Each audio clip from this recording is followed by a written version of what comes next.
फटाफट से one shot में अपना हाउ डू ऑर्गेनिज्म रिप्रोड्यूस का वन शॉट कर लेते हैं। आपने बोला था जैसे कि मैम ये वाला चैप्टर थोड़ा टफ लग रहा है, तो आप इसका करवा दीजिए एक बार वन शॉट में क्या क्या इंपॉर्टेंट है। सबसे पहले let me tell you the first thing कि ये टॉपिक बहुत इंपॉर्टेंट होने वाला है, बिकॉज आपका जो लॉन्ग क्वेश्चन बनेगा बोर्ड में, एक तो वो हाउ डू ऑर्गेनिज्म रिप्रोड्यूस से ही बनेगा, एंड सेकेंडली एक उसमें आपका आएगा MCQ।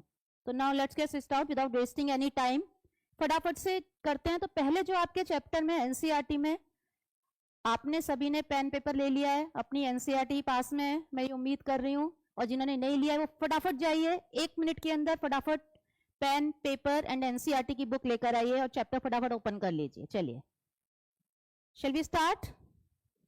ओके, सो हम जो अपना टॉपिक कवर करने वाले हैं आज NCERT के अकॉर्डिंग, हम करने वाले हैं उसे इन फॉलोइंग स्टेप्स में। सबसे पहले हम पढ़ेंगे what is reproduction, because as the name chapter का नाम ही है, जो कैप्शन है वही रिप्रोडक्शन है, तो at least we should know anything and something and everything about the reproduction. Okay, then आपके बुक देखिए NCERT बुक वाइज चलेंगे, बिकॉज लास्ट मिनट रिवीजन है, टाइम ज्यादा है नहीं आपके पास।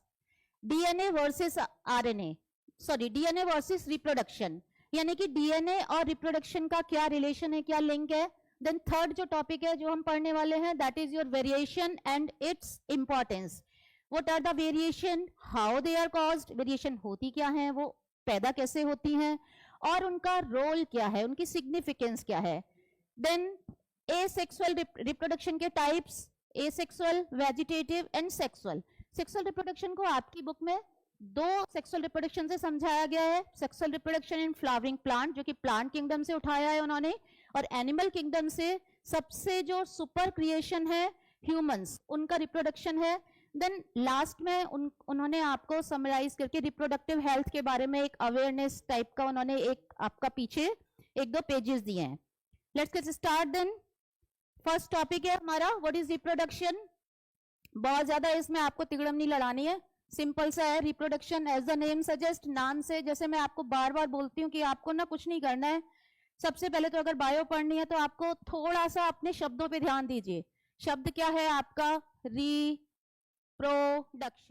दैट मीन्स 2 से मिलके बना है री प्लस प्रोडक्शन, गॉट इट, री प्लस प्रोडक्शन, यानी कि अगेन एंड अगेन कोई भी चीज प्रोड्यूस हो रही है। अब यहाँ चीज की बात नहीं करें, बिकॉज हम बायोलॉजी की बात करें, biology always deals with the living organism. Okay, तो हम यहाँ पे अपनी डेफिनेशन कैसे बनाने वाले हैं, हम अपनी definition simple, the process by which living organism produce new individuals, individuals मतलब स्पीशीज का, स्पीशीज में ही इंडिविजुअल बनना चाहिए, वो जो कि हमने आगे लिख दिया है, of the same species.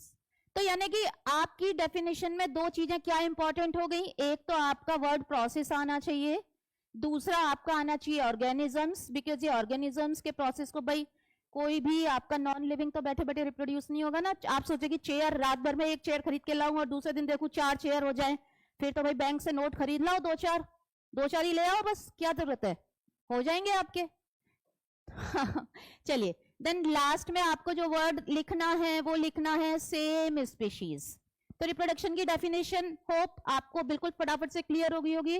Then coming on to the next, इसके बाद जो छोटा सा एक उन्होंने पैराग्राफ दे रखा है NCERT में, that is about the DNA। DNA versus reproduction means जो आपका DNA है उसका रिप्रोडक्शन में क्या रोल है। देखो, सेम कॉपी अपने जैसी बना रहा है कोई भी इंडिविजुअल, उसी स्पीशीज का बना रहा है। Like rat will always give rise to the progeny of rat only, right. तो आपका दैट मीन्स कि उसमें कोई ना कोई एक ऐसा स्पेशल बायोमोलिक्यूल होना चाहिए जो कि उस चीज के लिए रिस्पॉन्सिबल है, जो कि एक जेरोक्स मशीन की तरह काम कर रहा है। अब आप स्टूडेंट्स हो तो आपको नोट्स होते हैं, आपको किसी के फ्रेंड के नोट्स अच्छे लगते हैं तो आप उसे कहते हैं ना कि भाई मेरे को कॉपी करके भेज दे, कॉपी पेस्ट। अब वो ऐसे थोड़ी वो कट करके भेज देगा तो अपना उसका खुद का ही चला जाएगा, कॉपी पेस्ट रहता है ना। दैट मीन्स इसके पास भी आपको कुछ नहीं करना है, इसके पास भी आपका कॉपिंग का मैकेनिज्म है। क्या मैकेनिज्म है इसके पास, कॉपिंग का मैकेनिज्म, और जिसके पास कॉपिंग का मैकेनिज्म है वो ही आपका है DNA। तो अब DNA के बारे में हम लोग थोड़ा सा पढ़ेंगे। देखो, आप अगर आप ढूंढ रहे हैं अपनी एनसीईआरटी की बुक में कि मैडम डीएनए कहाँ है, डीएनए कहाँ है, तो जहां चैप्टर स्टार्ट हुआ है वहां के बाद आप पहले पेज पे ही देखिए, सेकंड पैराग्राफ में आपका उन्होंने डीएनए का जिक्र किया है। नेक्स्ट पेज पलटेंगे तो DNA, कॉपिंग, replication, gene, all that पूरा आ रहा है, जो मैं आपको यहां समझाने वाली हूँ वो 1 by 1। तो जो डीएनए है वो आपका बेसिक हेरिडिटरी मटेरियल है, ठीक है, हेरिडिटरी मटेरियल है। अब ये हेरिडिटरी मटेरियल क्यों? क्योंकि ये ही generation to generation pass on होने वाला है। तो सेम स्पीशीज बनेगी, दैट मीन्स हम कहते हैं कि माइटोसिस हुआ, मेयोसिस हुआ, सेल में न्यूक्लियस डिवाइड किया। हम बार बार ऐसे क्यों बोलते हैं कि न्यूक्लियस डिवाइड हुआ? उसके बिना, मेयोसिस माइटोसिस की चर्चा के बिना हमारा रिप्रोडक्शन क्यों नहीं कंप्लीट होता कभी? बिकॉज जो डीएनए है, जो मटेरियल है, जो गाइड करेगा इसको कैसा होना चाहिए स्पीशीज को, प्लस इसका मैकेनिज्म किस तरह का, रिप्रोडक्शन कैसे होना चाहिए, जीरोक्स कॉपी बनाने की वो एक तरह से मशीन है, ठीक है। तो डीएनए, आइडेंटिकल डीएनए प्रोड्यूस कर सकता है, यानी कि वो आइडेंटिकल डीएनए जो प्रोड्यूस कर रहा है अपने जैसा, उस मैकेनिज्म का नाम है कॉपिंग ऑफ डीएनए। और इस कॉपिंग ऑफ डीएनए को, बिकॉज क्या है आपकी बायो है, तो आप ऐसे सिंपली इंग्लिश में नहीं लिख से जा सकते। आपके लिए बहुत जरूरी हो जाता है कि आप टेक्निकल टर्म्स का इस्तेमाल जितना करेंगे उतना आपका पेपर अच्छा होने वाला है। तो कॉपिंग ऑफ डीएनए को ही हम क्या कहते हैं? रेप्लिकेशन कहते हैं। जिन बच्चों को अभी तक इसमें कंफ्यूजन है, लास्ट मिनट रह गया है, 2-3 दिन रह गए हैं आपके, वो लिख लो, ध्यान से बिठा लो दिमाग में, क्योंकि इस चैप्टर में से एमसीक्यू पक्का आएगा। और एमसीक्यू आने का मतलब होता है कि आपको बहुत फाइन माइन्यूट डिटेल्स भी उस चैप्टर की करके जानी होती हैं। दैट मीन्स कि जो डीएनए है उसके पास अपनी एक जीरोक्स मशीन है, और जिस प्रोसेस से वो डबलिंग करेगा, अपने जैसे आइडेंटिकल मॉलिक्यूल को बनाएगा, उसे हम कह रहे हैं राइट, रेप्लिकेशन। तो समझ में आ गया आप डीएनए वर्सेस रिप्रोडक्शन मैंने क्यों लिखा है इसको? क्योंकि आपके सेकंड और थर्ड आपका जो पैराग्राफ है उसमें यही बात की हुई है। दैट मीन्स कि रिप्रोडक्शन डीएनए नहीं होगा, अगर किसी भी सेल में, किसी भी इंडिविजुअल में सेल्स और उसका जेनेटिक मटेरियल नहीं होगा तो उसका आपका रिप्रोडक्शन नहीं हो पाएगा। देन अब इसी से रिलेटेड मैं आपको एक छोटा सा पॉइंट और समझा देती हूं, जो उन्होंने आपको नेक्स्ट पैराग्राफ में एनसीईआरटी में बताया हुआ है। जो आपका डीएनए की जो कॉपिंग है ना, वो कॉपिंग तो हो गई, रेप्लिकेशन। अब डीएनए बेसिकली आपका जो कैरेक्टर्स होते हैं उनको कंट्रोल करता है। और कैरेक्टर्स जो कंट्रोल करता है, जैसे कि आपने मेंडल वाला पढ़ा है कि उसमें 7 कैरेक्टर्स के लिए उसने स्टडी किए थे। तो टॉलनेस एंड हाइट का कैरेक्टर, जिसके 2 अल्टरनेटिव मिल रहे थे, टॉल एंड ड्वार्फ। तो height is one of the character, ठीक है। तो कोई भी कैरेक्टर के लिए जो रेस्पॉन्सिबल है वो डीएनए का, क्रोमोसोम का एक छोटा सा सेगमेंट है, और उस सेगमेंट को हम कहने वाले हैं जीन। क्या कहने वाले हैं? जीन। जीन आपका, इसका मतलब बेसिक यूनिट ऑफ हेरिडिटी हो गया। मैंने हेरिडिटरी मटेरियल नहीं बोला है, हेरिडिटरी मटेरियल डीएनए था, और जीन आपका बेसिक यूनिट ऑफ हेरिडिटी है। एमसीक्यू का अगेन एक क्वेश्चन, आज मैं आपको सारे एमसीक्यू के क्वेश्चंस करवाती जाऊंगी साथ साथ में। अब आपका जो डीएनए है वो आपका डबल हो गया, कॉपिंग हो गया, न्यूक्लियस में है।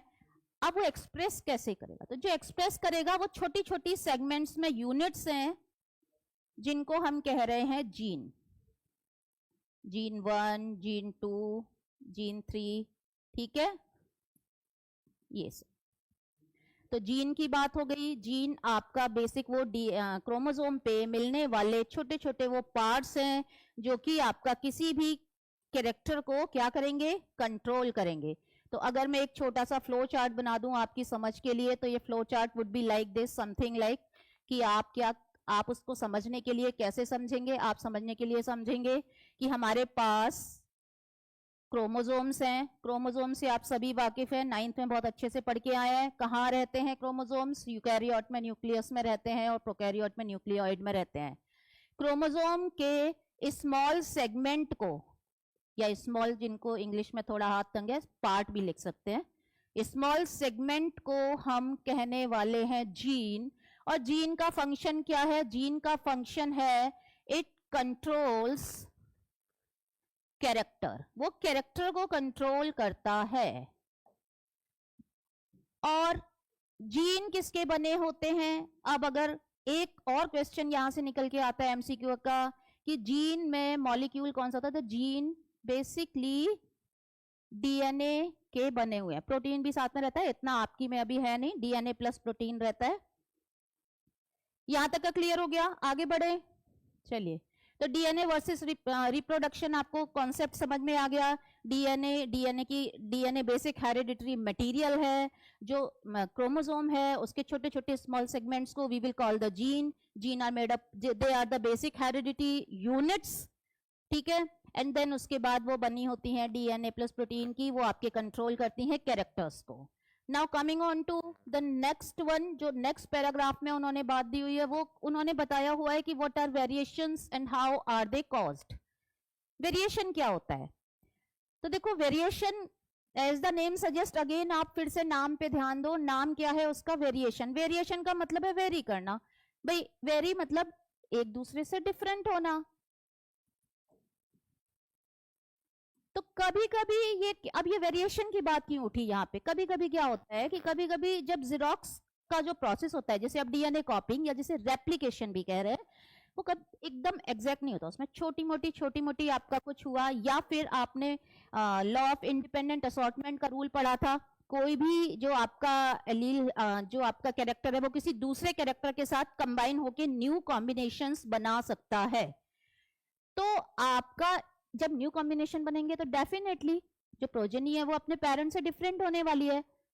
आपने भी देखा होगा, रोज की कहानी है, चाहे आप और आपका भाई जुड़वा ही क्यों ना हो, फिर भी अलग होते हैं। और जबकि नॉर्मल आपके सिबलिंग्स देखिए, सेम पेरेंट्स हैं, फिर भी डिफरेंट है, तो वेरिएशन तो है ना। दैट मीन्स वो 0.0001% का वेरिएशन भी है तो भी वेरिएशन है। तो अब इस वेरिएशन की इंपॉर्टेंस क्या है? तो वेरिएशन की इंपॉर्टेंस नेसेसरी है। वेरिएशन इसलिए जरूरी होते हैं आपका, सो दैट कि वो जो भी आपकी स्पीशीज है उसको एनवायरमेंट से बेटर एडप्ट कर सके। एडेप्टेशन के काम आता है, because environmental conditions are constantly changing, वो एवर चेंजिंग है। वो आप ऐसे नहीं सोच सकते। एक बात बताइए, आपने ईरा पढ़े हैं, सिनोजोइक, मीजोजोइक, क्लाइमेट चेंज हुई या नहीं हुई, वेजिटेशन चेंज हुई या नहीं हुई? जब ये चेंज हुई तो तभी तो डायनासोर एक्सटिंक्ट हो गए। तो अगर वो अपने आप को वेरी एडप्ट करके कर लेते तो आज वो किसी और फॉर्म में होते, राइट? तो वेरिएशंस किसी भी स्पीशीज की मेंटेनेंस के लिए और उसकी सर्वाइवल के लिए, किसके लिए? मेंटेनेंस एंड सर्वाइवल के लिए बहुत बहुत जरूरी है। तो हमारा हो गया कि जो वेरिएशंस यहां भी लिखा हुआ है, देखिए, variations are necessary for survival of the species. Survive करेगी तो वो मेंटेन भी रहेगी ना, स्पीशीज एक्सटिंक्ट नहीं होगी भाई। मेंटेनेंस का मतलब यही हुआ। अब यहां से आपका एक छोटा सा, बिकॉज एमसीक्यू आना है या फिर आपका लॉन्ग क्वेश्चन आना है, तो रिप्रोडक्शन की बात कर रहे हैं तो मैं साथ के साथ ये भी बता देती हूँ आपको कि भाई जो रिप्रोडक्शन है उसकी इंपॉर्टेंस क्या है, मतलब रिप्रोडक्शन का प्रोसेस क्यों हो रहा है। देखो, एक तो पहली बात, रिप्रोडक्शन ना आपके लाइफ प्रोसेस में नहीं दिया हुआ है ना। आप नोटिस करोगे कि रिप्रोडक्शन आपको एंटायरली डिफरेंट एक चैप्टर दे रखा है। ऐसा क्यों है भाई? देने को लाइफ प्रोसेस में भी हो जाता। आप सोचोगे मैम चैप्टर लेंथी हो जाता, हम पढ़ पढ़ के बोर हो जाते ना, इसलिए नहीं दिया उन्होंने, थोड़ा हमारा ध्यान रख लिया। वैसे तो किसी पर रहम करते नहीं है एनसीईआरटी वाले, ऐसा नहीं है। लाइफ प्रोसेस आपका वो प्रोसेस है जिनके बिना आपकी जिंदगी नहीं है, आपका कोई एग्जिस्टेंस नहीं है, आपका कोई अस्तित्व नहीं है। जबकि रिप्रोडक्शन, नर्वस सिस्टम, ये ऐसे प्रोसेस हैं, अगर ये नहीं भी होंगे तो भी आपकी जिंदगी, किसी भी लिविंग की, किसी भी ऑर्गेनिज्म की जिंदगी चलती रहेगी, वो अपनी पूरा जीवन काट के ही जाएगा यहां से।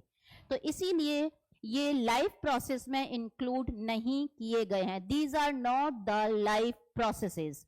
तो ये एक आपका बहुत ही इंपॉर्टेंट क्वेश्चन, मैंने एक कॉन्सेप्ट बेस्ड क्वेश्चन आपको समझा दिया है यहां से। अब एक छोटे से क्वेश्चन की बात कर लेते हैं। कई बार ऐसा होता है कि 5 मार्क्स का लॉन्ग क्वेश्चन मैंने आपको बताया। अगर आप जाके मेरी वीडियोस देखेंगे तो उसमें भी मैंने दिया हुआ है most probable long answer type question कहां से आएगा, कैसे आएगा, ट्रिक क्या है आपको, तो आप वहां से भी देखेंगे तो भी पता चलेगा। तो मैं आपको ये बता रही हूँ कि रिप्रोडक्शन जो लॉन्ग क्वेश्चन आते हैं ना, वो हार्डली ही ऐसा होता है कि एक पूरा ही क्वेश्चन आ गया जी और आपको पूरा पेज भर के आना है, ऐसा नहीं होता। ज्यादातर जो लॉन्ग क्वेश्चन होता है it is divided into parts, A part, B part, C part. अब definitely it is of 5 marks and it is divided into 3 और 4 पार्ट्स, तो you will have to write accordingly that. तो मतलब आप ए part में अगर आप 4-5 लाइन का लिखाते हैं तो दैट्स ऑलमोस्ट सफिशिएंट।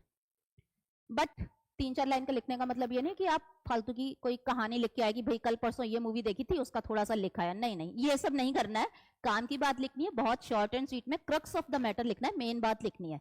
तो अब हम एक मेन बात कर लेते हैं कि जो रिप्रोडक्शन है ना, अगर किसी को अभी तक इसमें कंफ्यूजन हो रहा है कि भाई मैं लिखूं कैसे और क्या है, तो रिप्रोडक्शन की इंपॉर्टेंस कह लो या सिग्निफिकेंस कह लो, क्या कह लो, इंपॉर्टेंस कह लो या सिग्निफिकेंस, एक ही बात होती है हमेशा। रिप्रोडक्शन की क्या इंपॉर्टेंस है, मतलब रिप्रोडक्शन हो क्यों रहा है, क्यों जरूरी है। तो पहली बात तो ये स्पीशीज के सर्वाइवल के लिए हो रहा है। मैंने बहुत ही शॉर्ट में आपको, आज हम वन शॉट करने वाले हैं तो इसलिए मैं बहुत ही शॉर्ट में आपको समझा रही हूँ। स्पीशीज की सर्वाइवल के लिए है, स्पीशीज सर्वाइव करेगी तभी तो पॉपुलेशन बढ़ेगी, तो दैट मीन्स, और दूसरा किसके लिए जरूरी है, increase of population. Got it, बहुत ही सिंपल से 2 पॉइंट है। अगर आपको लग रहा है आपने जो बुक्स पढ़ी है उसमें कंफ्यूजिंग लग रहा है, लैंग्वेज थोड़ी टफ लग रही है, तो आप इसको नोट डाउन कर लीजिएगा। देन आपका नेक्स्ट हमारा जो पढ़ने वाले, हमने वेरिएशन कर लिया, वेरी गुड जी, वेरिएशन हो गया हमारा। वेरिएशन के बाद अब हम आने वाले हैं अपना सीधा रिप्रोडक्शन पे। डीएनए की अगर डेफिनेशंस आपको जाननी है तो डीएनए की डेफिनेशन आप अगर देखिए बिल्कुल रेडी हैं पढ़ने के लिए, तो आप मुझे कमेंट सेक्शन में फटाफट से यस लिख के भेज दीजिए फटाफट से। और जिनको भी आपका लग रहा है कि मुझे यहाँ पे डाउट हो रहा है, वो कमेंट सेक्शन में हैंड रेज करके और वो छोटा सा नेम लिख दो। लाइक आपको जीन समझ में नहीं आया तो जीन वर्ड टाइप कर दो, आपको वेरिएशन समझ में नहीं आया वेरिएशन टाइप कर दो, आपको जो भी समझ में नहीं आया बस वो वर्ड टाइप कर दो। Next again doubt solving session एक हम रख लेंगे depending on your comments and queries raised, कि डाउट सेशन है तब मैं आपको सारी बातें क्लियर कर दूंगी। चलो, तो हम बात करेंगे कि मैं बता रही थी कि आपको अगर किसी को डीएनए की डेफिनेशन नहीं लिखना है तो आप क्या लिखेंगे, डीएनए जो है वो आपका क्या है, हेरिडिटरी मॉलिक्यूल है और वो कहाँ प्रेजेंट होगा, वो क्रोमोसोम है। क्रोमोसोम बेसिकली, क्रोमोसोम जो होते हैं ना आपके, वो आपके डीएनए प्लस प्रोटीन के बने होते हैं, ये बात याद रख लेना। तो डीएनए क्या हुआ, बेसिक हेरिडिटरी मटेरियल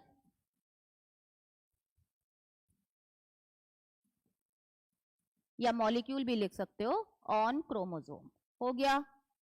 जबकि जीन क्या हुआ, स्मॉल पार्ट्स या segment of chromosome that governs a particular character. मिलेगा कहाँ डीएनए, मैंने बताया क्रोमोसोम, क्रोमोसोम मिलेंगे न्यूक्लियस में। डीएनए कॉपी का मैकेनिज्म को रिप्रोडक्शन कहेंगे और ये रिप्रोडक्शन के रेप्लिकेशन कहेंगे। डीएनए कॉपिंग के प्रोसेस को रेप्लिकेशन कहेंगे। और माइटोसिस और मियोसिस होता है जब सेल डिवाइड करती है, तो उससे पहले एक एस फेज आती है, सिंथेसिस फेज, उसी फेज में ये डीएनए रेप्लिकेट होता है। इंपॉर्टेंस ऑफ वेरिएशंस हमने कर ली। वेरिएशंस सबसे इंपॉर्टेंटली किसी भी स्पीशीज के सर्वाइवल के लिए बहुत जरूरी है। अब हम आ गए अपने रिप्रोडक्शन के टाइप्स पे। तो पहला रिप्रोडक्शन का जो टाइप है हमारा, that is you can see here, हमने तीन में पढ़ेंगे हम इसे। सबसे पहला है हमारा vegetative reproduction, then asexual reproduction and then sexual reproduction. यहाँ पे आपका जो सेक्सुअल रिप्रोडक्शन है वो आपकी बुक में उन्होंने प्लांट का दे रखा है, कौन से प्लांट पढ़ने हैं जिनमें फ्लावर आते हैं, फ्लावर्स, फ्लावरिंग प्लांट, यानी कि एंजियोस्पर्म का पढ़ना है आपको और ह्यूमंस का पढ़ना है। इसके डिफरेंट टाइप्स पढ़ने हैं हमें, उनको अच्छे से डिस्कस करना है। रिप्रोडक्शन फर्स्ट, यहाँ पे लिख रहा है देखो बॉडी पार्ट, यानी कि आपको कुछ नहीं लिखना। अगर वेजिटेटिव रिप्रोडक्शन आ जाए तो how will you frame your sentence कि रिप्रोडक्शन ऑफ एन इंडिविजुअल या production of an individual through the body part two new individuals, body part से वो अपने नए इंडिविजुअल्स को बना रहा है। यानी कि ये रिप्रोडक्शन वो रिप्रोडक्शन है जिसमें कोई भी ऑर्गेनिज्म का कोई भी बॉडी पार्ट, जैसे आपने देखा होगा ना लिजर्ड होता है तो लिजर्ड की अगर पूंछ है, टेल है, अगर वो कट जाती है तो वो नई आ जाती है, बट वी कैन नॉट से इट रिप्रोडक्शन ना, बिकॉज टेल से नई लिजर्ड तो नहीं बनती है ना, नहीं बनती ना, तो that's why we can not say this is reproduction, this is just the regeneration. So vegetative का मतलब है कि उसके किसी भी बॉडी पार्ट से बनना। और एक चीज मैं आपको बता दूं, ज्यादातर ये जो वेजिटेटिव रिप्रोडक्शन है ना, ये मोस्ट कॉमन है प्लांट्स में। अगेन आपका ये 1 मार्क का एक एमसीक्यू, मोस्ट कॉमन कहां देखने को मिलेगा? मोस्ट कॉमनली प्लांट्स में मिलेगा। वेजिटेटिव रिप्रोडक्शन के बेनिफिट्स क्या है कि बहुत ईल्ड अच्छी होती है, एक तो मतलब कम टाइम में आप बहुत ज्यादा ईल्ड ले सकते हैं, क्रॉप वगैरह, ठीक है, वेजिटेटिव रिप्रोडक्शन। तो अब लेट्स स्टार्ट, वेजिटेटिव में कौन कौन से टाइप होंगे? तो भाई देखो, इस रिप्रोडक्शन ही किसके थ्रू हो रहा है? रिप्रोडक्शन ही जब आपका बॉडी पार्ट के थ्रू हो रहा है तो एक एक करके, इसके टाइप कुछ भी नहीं है, हम एक एक करके क्या करेंगे, हम सिंपली एक एक करके बॉडी पार्ट को लेते जाएंगे। तो प्लांट के बॉडी पार्ट, मैंने कहा ना प्लांट में होता है मोस्टली आपका, तो हम एक एक करके आपका बॉडी पार्ट की बात करें, बॉडी पार्ट उठाएं यहां से, तो हमारा सबसे जो पहला जो बॉडी पार्ट, अगर हम कहां से स्टार्ट करोगे बताओ? नीचे से, रूट से या शूट से? ठीक है, रूट से। तो सबसे पहले बाय रूट, यानी कि अगर किसी प्लांट की रूट्स कैपेबल हैं कि वो नया इंडिविजुअल ऑर्गेनिज्म बना लें, तो उसे बाय रूट कहेंगे, बॉडी पार्ट वेजिटेटिव में आएगा। यहाँ पे रूट पे कुछ स्पेशल स्ट्रक्चर्स होती हैं जिन्हें हम कहते हैं रूट ट्यूबर्स। क्या कहते हैं जी? Root tubers. अब इसमें कुछ नहीं करना है आपको, इस रूट में बस आप specialise structures called root tubers, इनके थ्रू होगा, और इसके एग्जाम्पल्स लिख दीजिए। तो चलिए फटाफट एग्जाम्पल लिखें। रूट के थ्रू आपका किस में रहेगा? रूट के थ्रू आपका रहेगा एक तो स्वीट पोटैटो में, ठीक है, रूट के थ्रू आपको किस में रहेगा? स्वीट पोटैटो में, डालिया में, डालिया एंड स्वीट पोटैटो। यहाँ पे आपके वेजिटेटिव रिप्रोडक्शन में एक तो डेफिनेशन बॉडी पार्ट से, ये बहुत ही सिंपल है, आपको जो याद करना है ना, मैं बताती हूँ फोकस किस पे करना है, आपको फोकस करना है इनके एग्जाम्पल्स पे, क्योंकि आपको एग्जाम्पल्स ही कंफ्यूजिंग लगेंगे, और आपका थोड़ा सा कंफ्यूजन दूर करने के लिए मैं आपको एक ट्रिक बता देती हूँ। जो स्वीट पोटैटो होती है वो रूट ही होती है, तो इसलिए उसमें रूट के थ्रू होता है। अच्छा, आपको पता है ना पोटैटो एक स्टेम है, तो अगर जब हम स्टेम की बात करेंगे ना कि स्टेम के थ्रू किन किन में हो रहा है, तो स्टेम के थ्रू हमारा क्या आ जाएगा? By stem. तो पोटैटो एक स्टेम है, तो कुछ नहीं करना, आपको पोटैटो लिख देना बस, अगर आपको कुछ भी याद नहीं रहता है तो। और जिनको ये भी पता है थोड़ा सा कि भाई जिंजर भी आपका स्टेम ही होता है, तो जिंजर का एग्जाम्पल लिख देना आप। उसके बाद बाय रूट, बाय स्टेम, तीसरा आपका क्या रह गया? बाय लीफ, पत्तियों के थ्रू। पत्तियों के थ्रू में ना एग्जाम्पल दोनों बी से ही चालू हैं, बिगोनिया एंड ब्रायोफिलम, दोनों ही बी से चालू हैं। बहुत पहले बोर्ड में एक बार इसका ना पिक बनी हुई आई थी आपके एनसीईआरटी में, अभी मैं आपको बताऊंगी एनसीईआरटी के इंपॉर्टेंट डायग्राम, तो उसको पिक को दिखाया था, और उसको दिखा के सिर्फ उन्होंने ये पूछा था आपसे कि बताइए इसमें जो रिप्रोडक्शन है वो कौन सी टाइप का है, और उसे डिफाइन कीजिए और उसके एडवांटेज बताइए। ये था बस, इससे ज्यादा और कुछ भी नहीं था। अच्छा, ये क्या है? देखो, रूट, शूट, स्टेम, लीफ, ये तो सारे प्लांट में मिलता है, तो ये हुआ नेचुरल वेजिटेटिव, नेचुरल तरीके से हो रहा है ये। तो क्या हम आर्टिफिशियली भी करवा सकते हैं? यस, व्हाई नॉट, हम आर्टिफिशियली भी करवा सकते हैं। तो जो हमारे आर्टिफिशियल रिप्रोडक्शन वेजिटेटिव, उसके हमारे क्या लिखेंगे आप? बचपन में आपको याद होगा कि छोटे होते थे तो आप लोग पढ़ते थे कटिंग,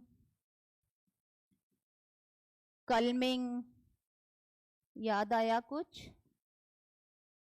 याद आया? कटिंग, कलमिंग, ग्राफ्टिंग एंड लेयरिंग, ठीक है, लेयरिंग एंड ग्राफ्टिंग, बस इनके भी क्या करना है? एग्जाम्पल रट लेना।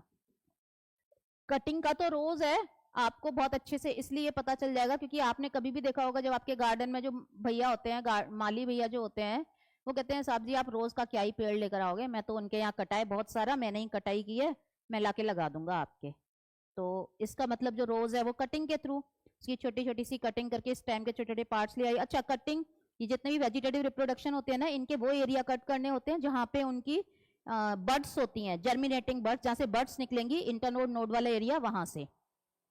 स्टेम कटिंग का आप एक बहुत एग्जांपल, बहुत सिंपल सा देखो, मनी प्लांट, मनी प्लांट कहते हैं ना चोरी करके उगता है, तो ठीक है भाई, बैंक से ले आओ मनी प्लांट, अगली बार बैंक के गार्डन में लगाओ ना, वहां का लेकर आना मनी प्लांट।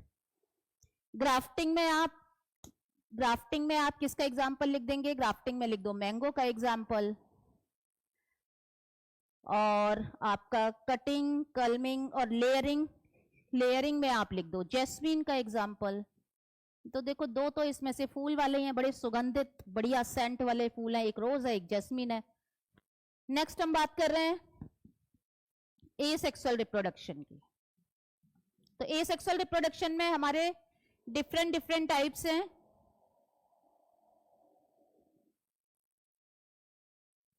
सबसे पहला टाइप जो हम देखने वाले हैं वो है दैट इज फिशन। पहले मैं थोड़े से आपको टाइप बता देती हूँ कौन कौन से हैं एसेक्सुअल रिप्रोडक्शन के टाइप्स में।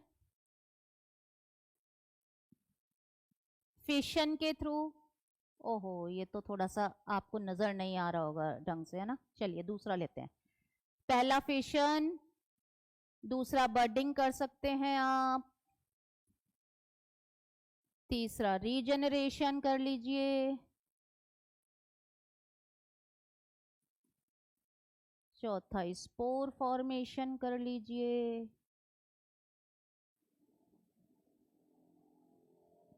ठीक है जी। कोई और भी रह गया? वेरी गुड, जल्दी बताओ, जल्दी याद आ रहा है लास्ट मिनट में या मैं ही बताऊं? फ्रेगमेंटेशन। कौन सा रह गया हमारा? तो यानी कि इन शॉर्ट याद रख लेना कि 5 होते हैं इनके। तो सबसे पहले किसकी बात करें? सबसे पहले किसका डायग्राम बन रहा है भाई? देखते ही आ रहा है दिमाग में कुछ? आपकी एनसीईआरटी का ही डायग्राम है, अमीबा है, 2 पार्ट में डिवाइड हो रहा है, यानी कि कौन हुआ है? बाइनरी फिशन का।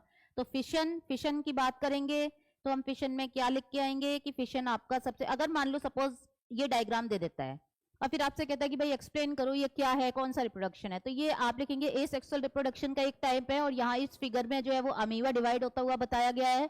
आप ये देखिए सिंगल अमीबा। देन सबसे पहले फर्स्टली डिवाइड क्या होगा जी? फर्स्टली आपका डिवाइड होगा, फिशन 2 तरह का होता है, पहले तो मैं यहां बता देती हूं आपको, binary fission and multiple fission. तो सबसे पहले हम किसकी बात करने वाले हैं? बाइनरी फिशन की। चलो बाइनरी फिशन में क्या हो रहा है? स्टेप बाय स्टेप प्रोसेस लगाते जाओ, कुछ नहीं करना है, ये डायग्राम को दिमाग में रखना है। इसीलिए मैं हमेशा कहती हूँ, बार बार वीडियोस में, शॉर्ट्स में, सभी में कहती हूँ कि आप डायग्राम को देखिए। Diagrams are the breath of the biology. First number पे एक सिंगल इंडिविजुअल अमीबा है। सबसे पहले हुआ क्या है देखिए गौर से, यहाँ पे उसका न्यूक्लियस डिवाइड हुआ है। तो आपको अगर प्रोसेस आ जाता है स्टेप बाय स्टेप, तो आप क्या लिखेंगे? Nucleus divides into 2। हर न्यूक्लियस के पास धीरे धीरे आपका क्या हो रहा है? फिशन में स्प्लिट हो रही है, सेल स्प्लिट हो रही है कि नहीं? सेल स्प्लिट या डिवाइड्स, फॉर्मिंग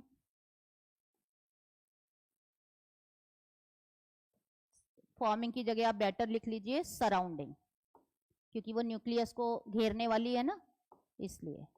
तो सराउंडिंग मैं आपको यहाँ पे लिखना भी बता रही हूँ, क्यों? क्योंकि आपका 5 मार्क्स का क्वेश्चन आ गया, तो लैंग्वेज में थोड़ा सा दिक्कत आता है, लैंग्वेज की वजह से ही आपके मार्क्स पूरे नहीं आते बायो में, ठीक है। सराउंडिंग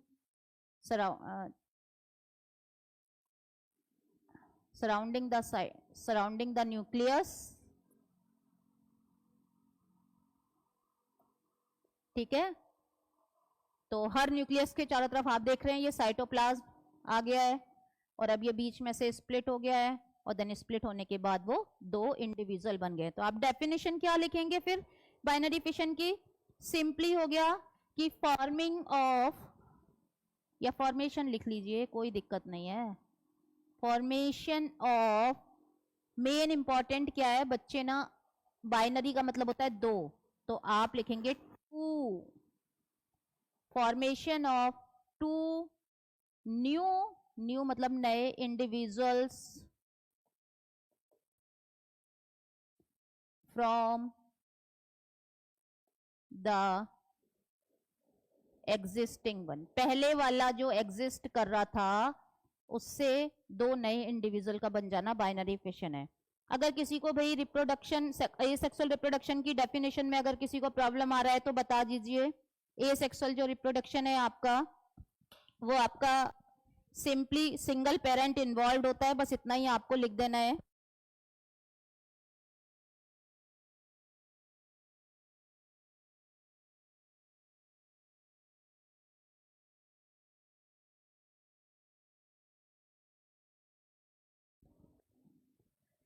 तो एसेक्सुअल की डेफिनेशन क्या हुई? Reproduction involving the single parents. क्या हुई जी? Reproduction involving the single parent. ए मतलब सिंगल ना, सिंगल पेरेंट। मैंने एस लगा दिया था, पेरेंट्स लिख दिया था, इसलिए मैंने एस हटा दिया। ये आपको भी छोटी छोटी बातें ध्यान में देके आनी है। नेक्स्ट आप देखिए, नेक्स्ट में हम देखेंगे तो हमने कहा कि ये फिशन दो तरह का है, बाइनरी एंड मल्टीपल। तो भाई मल्टीपल फिशन पे आ जाते हैं हम। मल्टीपल फिशन जो है, बाइनरी फिशन अमीबा में आपका हो गया एग्जाम्पल। एग्जाम्पल जरूर याद रखने हैं, क्या एग्जाम्पल हुआ? अमीबा। नेक्स्ट आपका है मल्टीपल फिशन। क्या दिख रहा है? मल्टीपल फिशन प्लाज्मोडियम में। पहले तो एमसीक्यू की बात कर लें फटाफट से, क्योंकि एमसीक्यू क्या होता है ना, छोटे छोटे बीच में से आ जाते हैं, बड़ा आपको परेशान करते हैं। इतनी कहां तक कहते हैं एनसीईआरटी पढ़ो मैडम, पढ़ पढ़ के तो इतना बोर हो गए एनसीईआरटी, फिर भी एमसीक्यू गलत हो जाते हैं। तो क्या लिख रहा है जी ये? प्लाज्मोडियम। प्लाज्मोडियम क्या है? प्लाज्मोडियम एक मलेरिया पैरासाइट है। तो अगर ये इनडायरेक्टली क्वेश्चन आ जाए, क्योंकि कॉन्सेप्ट बेस्ड आपका क्वेश्चन बोर्ड के पेपर आएंगे, तो ऐसे भी आ सकता है कि मलेरिया पैरासाइट में जो रिप्रोडक्शन होता है उसको डिस्क्राइब करो। अब भाई पढ़ के तो आप सारा गए, सब कुछ आता है, बड़ा इजी भी है, लेकिन ये भूल गए कि प्लाज्मोडियम को ही मलेरिया पैरासाइट कहते हैं, तो आते हुए भी गलत हो जाएगा ना, कर ही नहीं पाओगे। इसमें कुछ नहीं करना, ये भी बिल्कुल देखो, उसमें तो आपको लिखना था कि जो आपका जो सिंगल जो वो होता है न्यूक्लियस, वो डिवाइड हो जाता है टू में, ठीक है। इसमें आपको लिखने का मैं समझा देती हूँ, न्यूक्लियस डिवाइड्स। अब क्योंकि बहुत सारे में डिवाइड होना है ना, तो एक वर्ड आप नया लगा के आएंगे इसमें, रिपीटेडली। रिपीटेडली का मतलब है बार बार बार बार बार बार, और जब बार बार डिवाइड होगा तो मल्टीपल का मतलब मैनी। तो बहुत सारे न्यूक्लियस बनेंगे या नहीं बनेंगे बताइए? तो रिपीटेडली, और रिपीटेड से, रिपीटेड डिवीजन से क्या प्रोड्यूस होगा? रिपीटेड डिवीजन से प्रोड्यूस होगा टू प्रोड्यूस मैनी न्यूक्लियाई। अच्छा एक बात बताइए, कहाँ तो एक न्यूक्लियस से दो न्यूक्लियस बन रहे हैं और कहाँ एक से बहुत सारे बन रहे हैं, तो क्या ये सेल छोटी छोटी नहीं होंगी? तो एक यहाँ पे आपका क्वेश्चन कवर हो गया कि बाइनरी और मल्टीपल फिशन का डिफरेंस, कि बाइनरी में तो दो सेल बनती हैं, इसमें बहुत सारी बनती हैं। बाइनरी में जो दो सेल बनती है इंडिविजुअल, उनका साइज बड़ा होता है, जबकि मल्टीपल फिशन में जो इंडिविजुअल्स बनते हैं, जो प्रोजेनी बनती है, उनका साइज छोटा होता है। एक पिज्जा को दो हिस्सों में बांटोगे तो लार्ज सेक्शन मिलेगा, एक पिज्जा को बहुत सारे हिस्सों में बांटोगे तो छोटे छोटे पार्ट्स मिलेंगे। मुंह में पानी आ रहा है? मन कर रहा है पिज्जा खाने का, उठ के जाके? जाना नहीं है अभी? ठीक है, आज तो पूरा पढ़ के ही दम लेंगे, पेपर है भाई आफ्टर ऑल। तो repeatedly produce many nuclei. Then फिर सेकेंड स्टेप क्या लिख देंगे कि साइटोप्लाज्म घेर लेगा चारों तरफ से हर न्यूक्लियस को, सराउंड्स ईच न्यूक्लियस। बस लास्ट में तो लिख ही दो, give rise to many individuals. हो गया जी आपका काम खत्म। लो आपकी 3 मई पूरी हो गई है। Give rise to many individuals, बहुत सारे इंडिविजुअल प्रोड्यूस हो जाते हैं। एग्जाम्पल क्या? एग्जाम्पल नहीं भूलना है भाई, और दोनों बातें याद रखनी है। प्लाज्मोडियम मलेरिया पैदा करने वाला वो आपका सबसे बड़ा दुश्मन जो आपके 8-10 दिन खराब कर देता है, ठीक है, मलेरिया पैरासाइट। चलिए नेक्स्ट कहानी किसकी करें? हो गया भाई हमारा तो फिशन हो गया, अमीबा का कर लिया हमने, बाइनरी फिशन, हमने मल्टीपल फिशन कर लिया। अब करते हैं फटाफट से आ जाओ फ्रेगमेंटेशन। फ्रेगमेंटेशन वर्ड का मतलब है, फ्रेगमेंट का मतलब होता है छोटे छोटे पार्ट्स, दैट मीन्स फ्रेगमेंटेशन का मतलब हुआ कि अगर कोई इंडिविजुअल छोटे छोटे पार्ट्स में डिवाइड हो जाए, डिवाइड से मतलब ब्रेक हो जाए। ये क्या होता है? छोटे छोटे ऑर्गेनिज्म होते हैं बच्चों, ये ना ये एक्सीडेंटली, अब ये तो नेचर में ऐसा तो है नहीं कि तुम्हारी तरह की भाई घर में ज्यादा आंधी तूफान कुछ आ रहा है तो भाई घर में अपने रहे हैं, सुरक्षित रह रहे हैं। ये तो पॉन्ड सिल्क है, स्पाइरोगायरा को क्या कहते हैं? Pond silk. क्या कहते हैं जी? Pond silk. पता है क्यों कहते हैं? जब आप किसी तालाब के किनारे जाते हैं तो आपका पैर फिसलता है, स्लिपरी सा होता है ना, वो स्पाइरोगायरा की वजह से ही होता है। ये एक एल्गी है, ग्रीन एल्गी, ग्रीन कलर की दिख रही है ना, और थ्रेड लाइक एल्गी है, धागे जैसी, देखो लंबी लंबी सेल्स दिख रही हैं।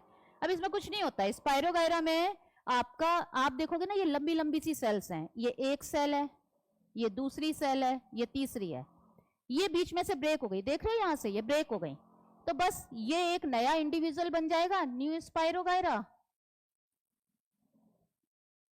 ये पूरा बढ़ जाएगा थ्रेड और पूरा एक लिविंग की तरह बिहेव करने लग जाएगा, इंडिविजुअल की तरह, और ये भी आपका न्यू स्पाइरोगायरा बन जाएगा।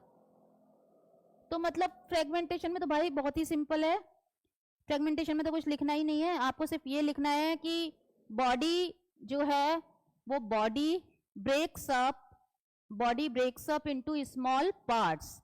क्या लिखना है आपको? Simple, body breaks up, breakup हो जाता है ना, तो आजकल तो ब्रेकअप पार्टी भी देते हैं, बीच में बड़ा ट्रेंड आया था ब्रेकअप पार्टी का। Body breaks up into small part, तो ये भी पार्टी करते हैं एक तरह से, इनको कोई फर्क नहीं पड़ता, ब्रेक हो जाए बॉडी कोई फर्क नहीं, हम तो जी नई जिंदगी चालू करेंगे, नया जीवन मतलब नया इंडिविजुअल बना लेंगे, हमें ब्रेकअप का कोई फर्क नहीं पड़ रहा है। ब्रेकअप पार्टी, तो ये ब्रेकअप पार्टी मना रहे हैं, और न्यू इंडिविजुअल, तो इनको कोई फर्क नहीं पड़ रहा कि टूट गए फूट गए, बॉडी इनकी डिवाइड हो गई 2 पार्ट में 3 पार्ट में, तो भाई 3 स्पाइरोगायरा पैदा हो जाएंगे।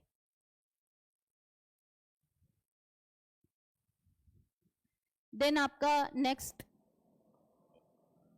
अब हम जो पढ़ने वाले हैं दैट इज फ्रेगमेंटेशन हो गया आपका, फिशन हो गया, रीजनरेशन कर लेते हैं। रीजनरेशन का मतलब है मतलब अगेन, री वर्ड का मतलब तो पता ही होगा ना, प्रीफिक्स है, री वर्ड का मतलब होता है अगेन, तो री मतलब अगेन, जनरेशन का मतलब जनरेशन बनाना, टू जनरेट न्यू वन को पैदा करना। तो यानी कि अगर इसमें जो इंडिविजुअल है वो ब्रेक हो जाए बॉडी में, उसके अलग अलग बॉडी पार्ट में, देखो एक बॉडी पार्ट यहां से डिवाइड हो गया, एक बॉडी पार्ट यहां से डिवाइड हो गया, ये एक, पहला, दूसरा, तीसरा, तो इसकी बॉडी ब्रेक हो गई, तो ये भी आपका 3 बना लेगा, तीनों की तीनों वेस्ट नहीं जाएंगे, तीनों से आपके नए इंडिविजुअल बन गए, तो ये आपका हो गया एसेक्सुअल रिप्रोडक्शन का रीजनरेशन। क्या लिखेंगे एग्जाम्पल? देखो फिर से मैं कह रही हूँ बार बार, एग्जाम्पल बहुत इंपॉर्टेंट है भाई। क्यों इंपॉर्टेंट है? क्योंकि इस चैप्टर में से ना एमसीक्यू पक्का आएंगे, 1 या 2 एमसीक्यू आप गांठ बांध के लिख लो, फिर आप याद करोगे कि रुचि मैम ने बताया था और हमने किया नहीं है, हमने ध्यान ही नहीं दिए, मैडम बता रही थी तब पढ़ लेते तो ठीक रहता। तो भाई कौन सा हुआ? Planaria regeneration. अच्छा, प्लेनेरिया के अलावा अगर वो पूछे कि भाई प्लेनेरिया के अलावा कोई और बताओ इंडिविजुअल जो रीजनरेशन करता हो, तो मोस्ट कॉमनली ना हाइड्रा में भी रीजनरेशन होता है, और हाइड्रा में बडिंग भी होती है, और हाइड्रा में क्या होता है? हाइड्रा में बडिंग भी होती है। तो एक अगेन एमसीक्यू का फिर से आपका क्वेश्चन रेडी हो गया कि भाई हाइड्रा में इनमें से बताओ कौन सा रिप्रोडक्शन, तो अगर ए पे दिया रीजनरेशन, बी पे दिया बडिंग, सी पे दिया बोथ ए एंड बी, और डी पे दिया कि फ्रेगमेंटेशन, तो कंफ्यूज नहीं होना है, बोथ करके आना है।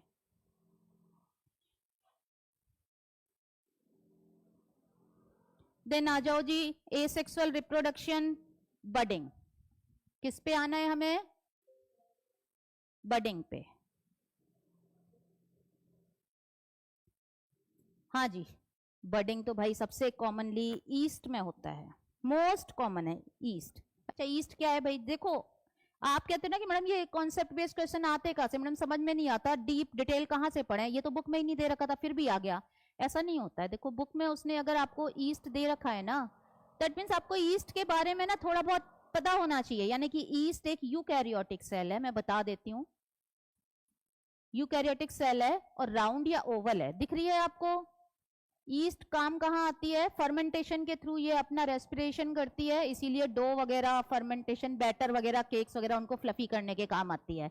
आपने देखा होगा कि है ना, जब आप ईस्ट का उसमें थोड़ा सा ईस्ट को घोल के पानी में उसमें डाल देते हैं, 5-6 घंटे उसको रखना होता है शेल्फ टाइम, और उसके बाद वो बहुत सारा ना एकदम ऐसे फूल जाता है। क्यों? क्योंकि वो फर्मेंटेशन में CO2 बनाता है।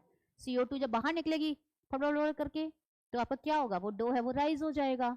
ठीक है, अब वो इतनी जल्दी कैसे ग्रो कर रही है भाई? इसका मतलब इतने सारे ईस्ट तो इतनी नन्ही मुन्नी टुन्नी सी आपको दिख ही नहीं रही है, माइक्रोस्कोपिक है। तो एक ईस्ट में इतनी, मतलब अगर सपोज 10-12 ईस्ट, इतनी पावर आ गई कि इतना सारा आपके डो को उन्होंने पूरा राइज कर दिया? नहीं, ईस्ट बहुत फास्ट रिप्रोडक्शन करती है और उसका रिप्रोडक्शन बडिंग के थ्रू होता है। बडिंग में क्या होता है? बड मतलब आपने देखा फ्लावर में बड निकलती है तो फ्लावर ब्लूम करता है, बड के बाद वो खिल जाता है। तो बस कुछ नहीं है, इसमें भी क्या होता है कि आपको बडिंग में नाम से ही निकालना है इसकी डेफिनेशन बड। तो आप क्या लिखेंगे इसके स्टेप्स में? इसके स्टेप्स में आप लिख देंगे ए स्मॉल बर्ड अराइज। क्या लिखोगे भाई? आप लिखोगे स्मॉल बर्ड अराइज। पहला step small bird arise.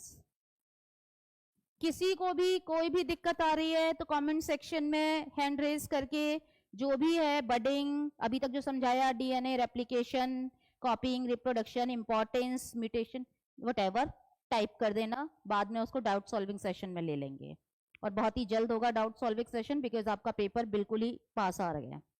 Time ही नहीं है जी आपको, 1-2 दिन में आप क्या ही कर लोगे, तो फटाफट कर लो। स्मॉल बर्ड अराइज, अब अराइज कहां से होगी? अराइज होगी आपका पेरेंट से, और स्मॉल बर्ड आउट ग्रोथ की तरह लगेगी, जैसे बाहर कोई ग्रोथ आउटवर्ड निकल रही, कोई ग्रो कर रहा है ऑर्गेनिज्म और बाहर की तरफ आउट ग्रोथ है ये, ठीक है, बाहर। तो arise as an outgrowth from organism. फिर क्या हो रहा है? ये ग्रो कर रहा है, न्यूक्लियस हो रहा है, आधा इसमें जा रहा है डिवाइड होके, आधा नहीं कह रही हूँ, मतलब लाइक न्यूक्लियस डिवाइड हुआ माइटोटिकली, तो 2 न्यूक्लियस बने, एक इसमें पहुंच गया और एक इसमें पहुंच गया। अब इसमें न्यूक्लियस आ गया, इसमें, दोनों में न्यूक्लियस आ गया।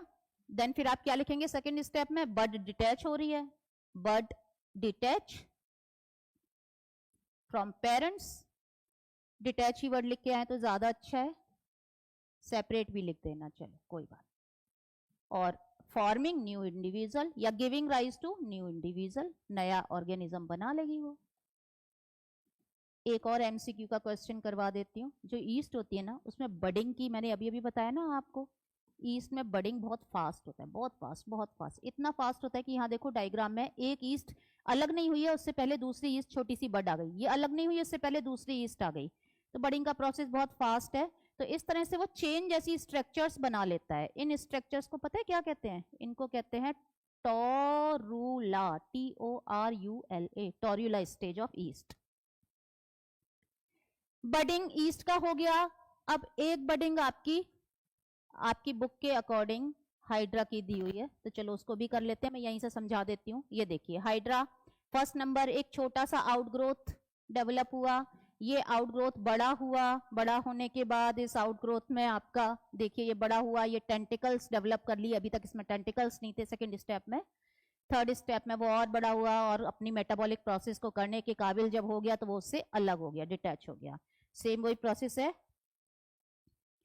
देन उसके बाद अब हम नेक्स्ट जो पढ़ने वाले हैं, लास्ट हमारा आ गया है, अब हम लास्ट सेक्शन पे आ गए हैं कि हमारा स्पोर फॉर्मेशन, एसेक्सुअल रिप्रोडक्शन का 5th नंबर का स्पोर फॉर्मेशन। स्पोर फॉर्मेशन का मतलब है कि माइन्यूट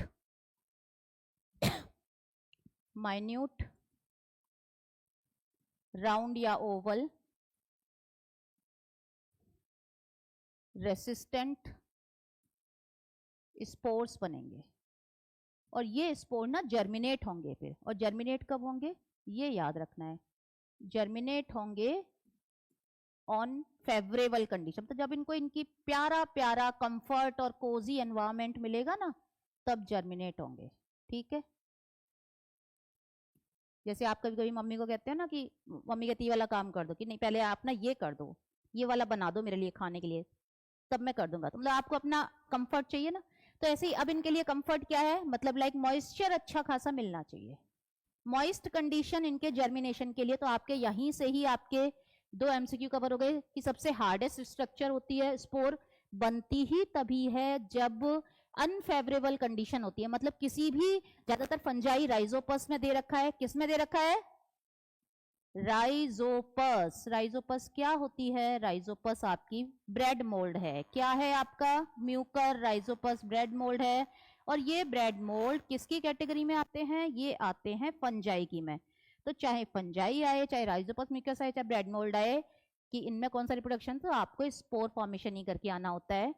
अच्छा, एक अभी लास्ट ईयर एक क्वेश्चन आया था कि ना जो फंजाई होती है जो स्पोर के थ्रू ग्रो करती है, तो एक तो उसमें स्ट्रक्चर बनती है, आप देख रहे हैं यहाँ मेन स्ट्रक्चर कौन सी है, मेन स्ट्रक्चर जो स्पोर बना रही है, जिसके अंदर छोटे छोटे छोटे छोटे स्पोर्स है ना, ये जो स्ट्रक्चर है, ये एक pouch like bag like structure है, सेक लाइक, इसको कहते हैं स्पोरेंजियम। ये याद रखना है आपको, क्या याद रखना है जी, स्पोरेंजियम। यानी कि स्पोर किसमें बन रहे हैं, अगेन एक MCQ, स्पोरेंजियम में बन रहे।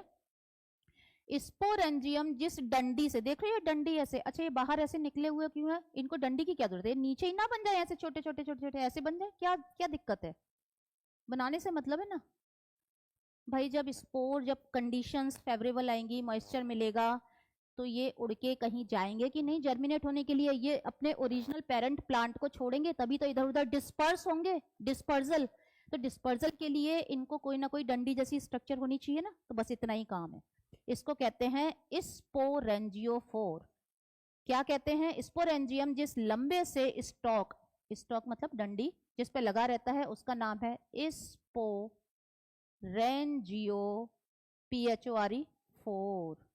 और इसके अंदर स्पोर्स भरे हुए हैं, माइन्यूट बहुत सारे होते हैं। ये देखो स्पोर बाहर रिलीज हो गए एनवायरमेंट में, जब बाहर रिलीज हुए और इनको मॉइस्चर मिला, पानी मिला, तो ये जर्मिनेट हो गए, ये जर्मिनेट हो गए। और जर्मिनेट होके, तो लास्ट ईयर मैं बता रही थी आपको अभी थोड़ी देर पहले कि लास्ट ईयर एक क्वेश्चन आया था कि जो राइजोपस है या फंजाई है, उसमें आपका नॉन स्पोर फॉर्मिंग बॉडीज का क्या नाम है। नॉन स्पोर का मतलब जो स्पोर नहीं बनाएंगी, जो उसका वेजिटेटिव पार्ट है। अच्छा, ये सब इसके रिप्रोडक्टिव पार्ट है, यानी कि स्पोर आपका क्या हुआ, reproductive part, because specially meant for the reproduction, दो इट इज एसेक्सुअल वन। लेकिन इसका ये जो पार्ट है, ये रिप्रोडक्शन की कोई भी स्ट्रक्चर नहीं है, इसको कहते हैं हाइफा। क्या कहेंगे, लास्ट ईयर ही आया ये क्वेश्चन, HYPHAE, हाइफी। और सिंगुलर कहें तो हाइफा, सिंगुलर तो कभी एक हाइफा तो होता ही नहीं है, तो हाइफी कहलाता है। और हाइफा थ्रेड लाइक, धागे जैसे होते हैं, देख रहे हो आप, ये छोटे छोटे छोटे छोटे ऐसे धागे जैसे, इन्हीं में से ऐसे डंडी निकलेगी, यानी कि स्पोरेंजियोफोर, और उनमें स्पोरेंजियम, और उसके अंदर छोटे छोटे छोटे छोटे स्पोर्स, माइन्यूट स्पोर्स होंगे। जब फेवरेबल कंडीशन आ जाएगी उसके मनपसंद, यानी कि मॉइस्चर अच्छा होगा, तो वो स्पोर डिस्पर्स हो जाएंगे, और डिस्पर्स होने के बाद जहां भी उनका अनुकूल परिस्थितियां होंगी, वहां जाके वो जर्मिनेट हो जाएंगे। देन नेक्स्ट अब हम बात करने वाले हैं, ये हमारा हो गया, अब हम बात करेंगे सेक्सुअल रिप्रोडक्शन की। चलिए, तो सबसे पहले जैसे कि मैंने आपको पहले ही बता दिया था कि सेक्सुअल रिप्रोडक्शन आपकी में 2 में दिया हुआ है, फ्लावरिंग प्लांट, और दूसरा आपका दिया हुआ है ह्यूमंस का। फ्लावरिंग प्लांट में सेक्सुअल रिप्रोडक्शन के लिए जो स्पेशलाइज्ड जो स्ट्रक्चर है आपकी, वो स्ट्रक्चर का नाम है फ्लावर। ठीक है, सेक्सुअल रिप्रोडक्शन में both the parents involve, variations are created, gametogenesis होता है, गैमीट फॉर्मेशन का प्रोसेस होता है। यही मैं आपको एक और क्वेश्चन बता देती हूं, अगर आपका 5 मार्क्स का क्वेश्चन ABC में डिवाइडेड आए एसेक्सुअल और सेक्सुअल रिप्रोडक्शन का डिफरेंस क्या है? तो एसेक्सुअल में सिंगल पेरेंट इन्वॉल्व, सेक्सुअल में both the parents involve, asexual no variations, progeny are called clone. Asexual के थ्रू क्या बनेगी? कोई वेरिएशन नहीं आएंगी तो उसको कहेंगे क्लोन। ठीक है जी, कोई वेरिएशन नहीं होती है, एग्जैक्ट होते हैं, जैसे कि वेजिटेटिव में, तो वो क्लोन कहलाएंगी। देन उसके बाद और difference, asexual reproduction less energy less time, sexual reproduction more energy more time. Asexual reproduction में फर्टिलाइजेशन, पॉलिनेशन, प्लांट की बात कर रहे हैं, पॉलिनेशन प्लांट में होता है, ह्यूमंस में नहीं होता। तो अगर प्लांट का आए तो उसके लिए तो आपका फर्टिलाइजेशन, पॉलिनेशन ये सब नहीं होता है, आपका किस में नहीं होता है? एसेक्सुअल रिप्रोडक्शन में, जबकि ये सेक्सुअल में होता है। एसेक्सुअल में आपका जाइगोट नहीं बनता है, जो कि डिप्लॉयड होता है, जो कि दो गैमीट के मिलने से बनता है, गैमीटोजेनेसिस नहीं होता है, जबकि सेक्सुअल में गैमीट फॉर्मेशन होता है, गैमीट होते हैं, जाइगोट बनता है।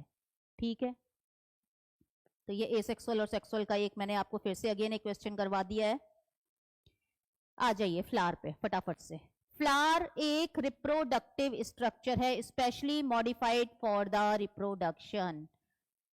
स्पेशली मॉडिफाइड, मैंने एक रिवीजन बेस्ड पीवाईक्यू सीरीज दी है, उसमें पार्ट 3 में देखिए, उसमें मैंने बहुत अच्छे से एक्सप्लेन किया हुआ है। ये स्पेशली मॉडिफाइड रिप्रोडक्टिव स्ट्रक्चर है ये, यानी कि रिप्रोडक्शन के लिए ही प्लांट ने इसे क्रिएट किया है, मॉडिफाई किया है। और ये मॉडिफाई, जब फ्लावर की बात हुई है तो मैं बता दूं आपको यहाँ पे अगेन 1 मार्क क्वेश्चन, ये एक मॉडिफाई शूट होता है। भाई कौन सी चीज, क्या पत्तियां मॉडिफाइड हो रही हैं फ्लावर में बना रही हैं, क्या रूट मॉडिफाई होके फ्लावर बना रही? नहीं जी, सिर्फ और सिर्फ शूट मॉडिफाई होके फ्लावर बना रहा है। तो फ्लावर स्पेशली मॉडिफाइड शूट है, meant for the reproduction only.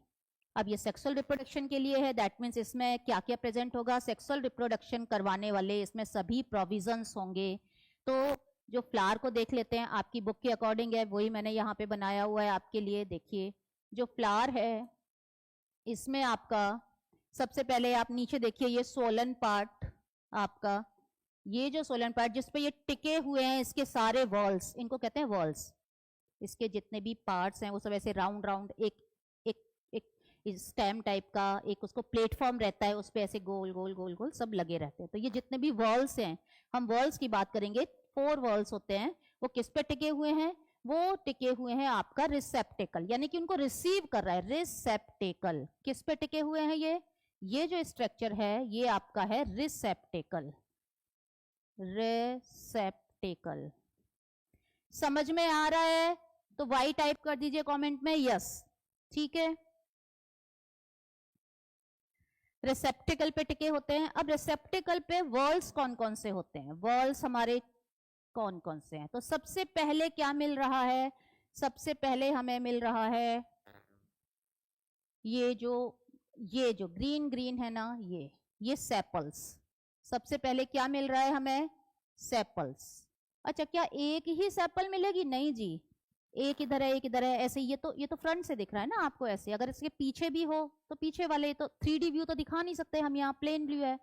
तो ये सेपल्स हैं, और ये जो सेपल्स हैं उनके पूरे ग्रुप का नाम है, ऐसे गोल गोल सबसे बाहर यही मिलेगा।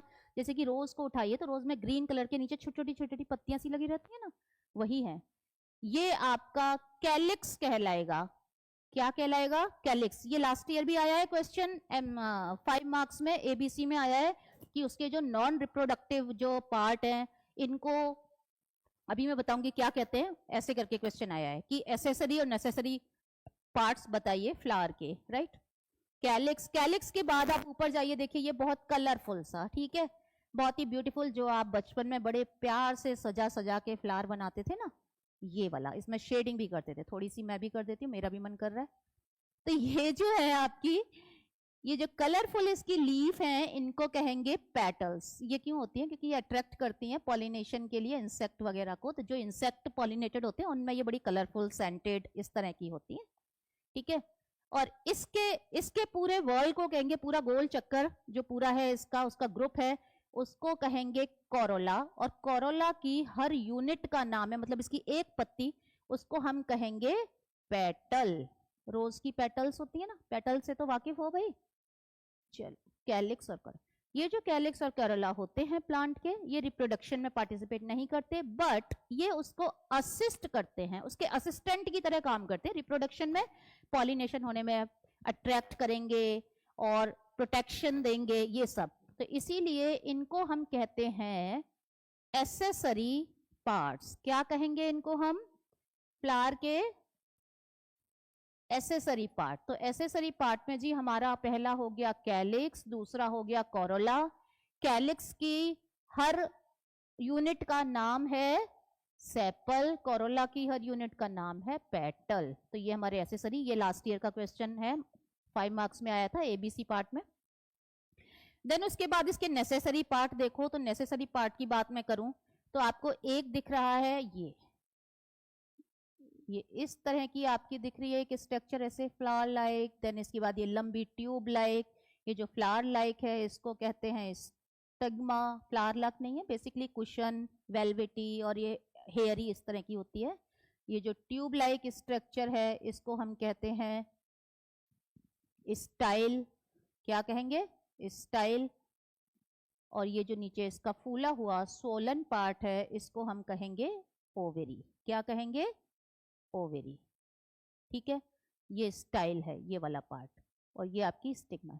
स्टिग्मा पॉलन ग्रेन को रिसीव करने का काम करती है, ये भी लास्ट ईयर आया था, उसमें लिखना था उसके आंसर में। स्टिग्मा पॉलन ग्रेन आएगा ना, तो सबसे पहले स्टिग्मा पर ही लैंड होगा, यहीं पे ही आएगा जी उड़ के, चाहे वो विंड से उड़ के आए, चाहे किसी इंसेक्ट के से, चाहे कि जूफिली किसी के भी थ्रू आए, एनिमोफिली यहीं पे आएगा। तो ये इसको रिसीव करती है, ये उसके लिए स्टाइल उसको इंश्योर करती है कि वो जर्मिनेट होके सीधा नीचे ही जाए गैमीट। ठीक है, और ये ओवरी है, और ओवरी के अंदर हमें क्या मिलता है? ओवरी के अंदर आप ये देख सकते हैं पार्ट, ओव्यूल मिल रहा है, ये ऐसे ऐसे ऐसे दिख रहा है, मैं दूसरे कलर से बताती हूँ आपको। ये देखिए, ये ओवरी के अंदर ओव्यूल मिल रहा है। ओव्यूल ही सीड बनाता है बाद में, और ओवरी फ्रूट बनाती है। अगर किसी को शॉर्ट में नोट में लिखना है तो फटाफट से लिख लो कि ये लास्ट ईयर का ही क्वेश्चन है, 5 मार्क्स में जो आया था, ये उसका ही मैं आपको बता रही हूँ। तो दैट मीन्स कि अब ये तो था आपका फीमेल पार्ट, ये वाला जो है क्या कहेंगे इसको कहेंगे हम फीमेल रिप्रोडक्टिव पार्ट। और जो फीमेल रिप्रोडक्टिव पार्ट होता है उसकी हर यूनिट का नाम, ये तो कहलाता है पूरा फीमेल रिप्रोडक्टिव पार्ट। और फीमेल रिप्रोडक्टिव पार्ट को हम कहते हैं गाइनोशियम। गायनी का डॉक्टर आपको पता है ना, फीमेल का, तो गाइनोशियम कहेंगे। तो गाइनोशियम में ऐसी एक भी हो सकती है, ऐसी स्ट्रक्चर स्टाइल स्टिग्मा ओवरी वाली, और कई भी हो सकती हैं। तो इस स्टाइल स्टिग्मा और ओवरी, इस पूरी स्ट्रक्चर का नाम है पिस्टिल। इस पूरी स्ट्रक्चर का क्या नाम है जी? पिस्टिल। तो यानी कि गाइनोशियम के अंदर एक पिस्टिल भी हो सकती है, मोनोकार्पिलरी और मल्टीकार्पिलरी भी हो सकती है। ठीक है, तो ये हमारा मेल रिप्रोडक्टिव की पार्ट की बात करें तो मेल रिप्रोडक्टिव पार्ट आप साथ में देखिए, ये इसकी डंडी अगेन जो इसको प्रोजेक्टेड रखती है, सो दैट कि इसमें पॉलन ग्रेन बनेंगे तो बाहर जल्दी से डिस्पर्स हो सकें। इसको कहते हैं फिलामेंट मतलब उसकी स्टॉक डंडी हो गई।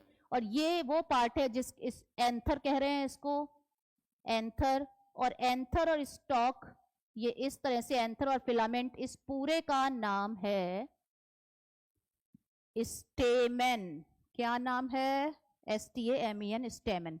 तो यानी कि जो मेल रिप्रोडक्टिव पार्ट है उसको तो कहेंगे एंड्रोशियम, और एंड्रोशियम की हर यूनिट का नाम फटाफट लिख लो। मुझे पता है आपका इतना कॉन्सेप्ट क्लियर इतनी जल्दी से नहीं हो पाया होगा अभी तक भी।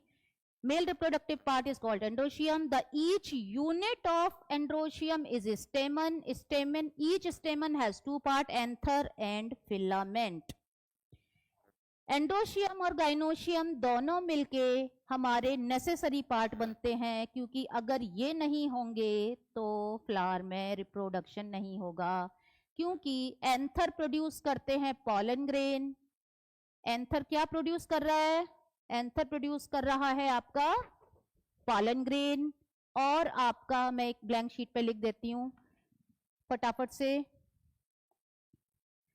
आप भी लिख लीजिए। जो मेल रिप्रोडक्टिव पार्ट है उसका नाम है एंड्रोशियम। हम किसकी बात कर रहे हैं? हम नेसेसरी फ्लावर के नेसेसरी पार्ट की बात कर रहे हैं। एसेसरी में कैलिक्स करोला थे, और जो फीमेल रिप्रोडक्टिव है उसको कहते हैं हम गाइनोशियम।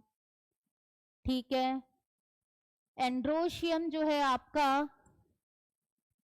एंड्रोशियम की ईच यूनिट, यानी कि एंड्रोशियम में कई बहुत सारी यूनिट्स होंगी। जैसे आपकी क्लास होती है भाई, तो आप क्लास में अकेले बच्चे थोड़ी पढ़ते हो, बहुत सारे बच्चे होते हैं ना। क्लास 9th क्लास 10th में 30 बच्चे हैं सपोज, तो 30 हर यूनिट हो गई ना, तब क्लास बन रही है। यानी कि एंडोशियम की ईच यूनिट को कहेंगे आप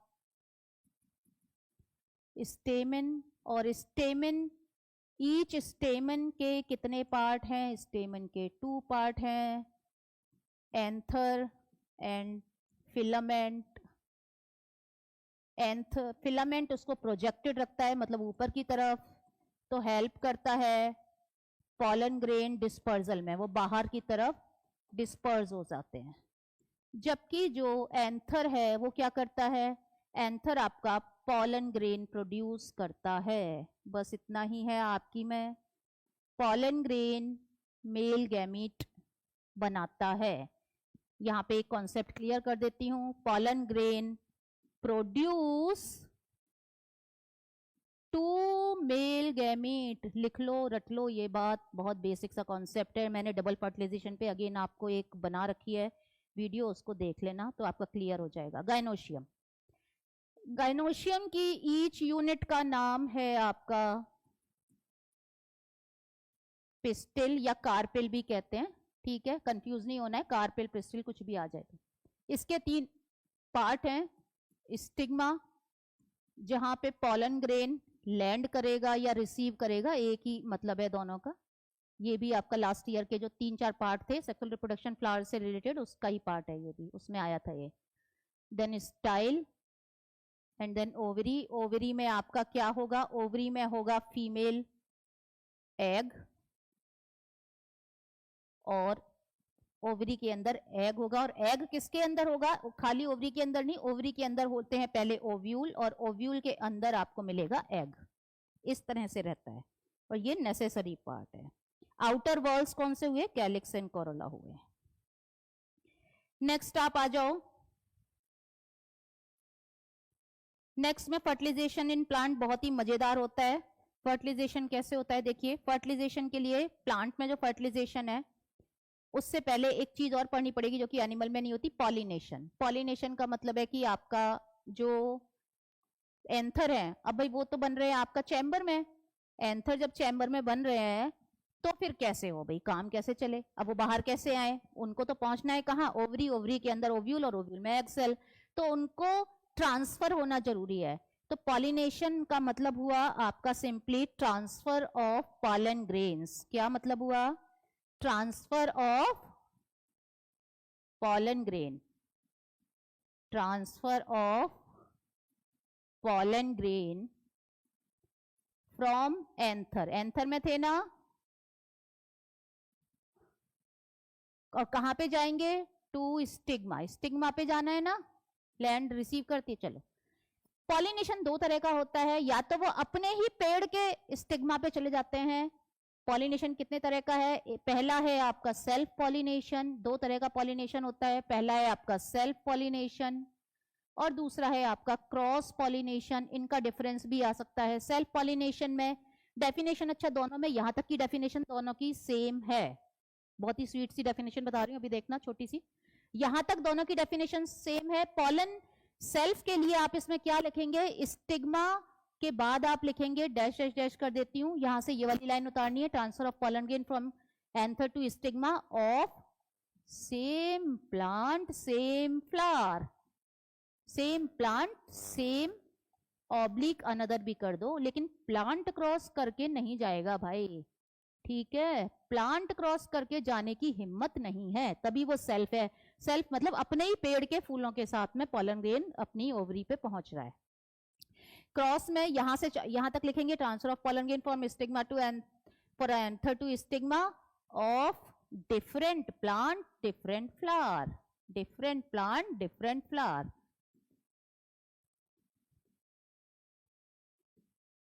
अच्छा जो माना गया है वो ये माना गया है क्रॉस पॉलिनेशन। क्यों माना गया है? क्योंकि इसमें वेरिएशंस ज्यादा आते हैं, वेरिएशंस मैक्सिमम आते हैं। सेल्फ में तो अपने ही जीनोम अपने ही डीएनए टाइप से अपने से ही करेगा, तो इसमें वेरिएशंस नहीं आते हैं।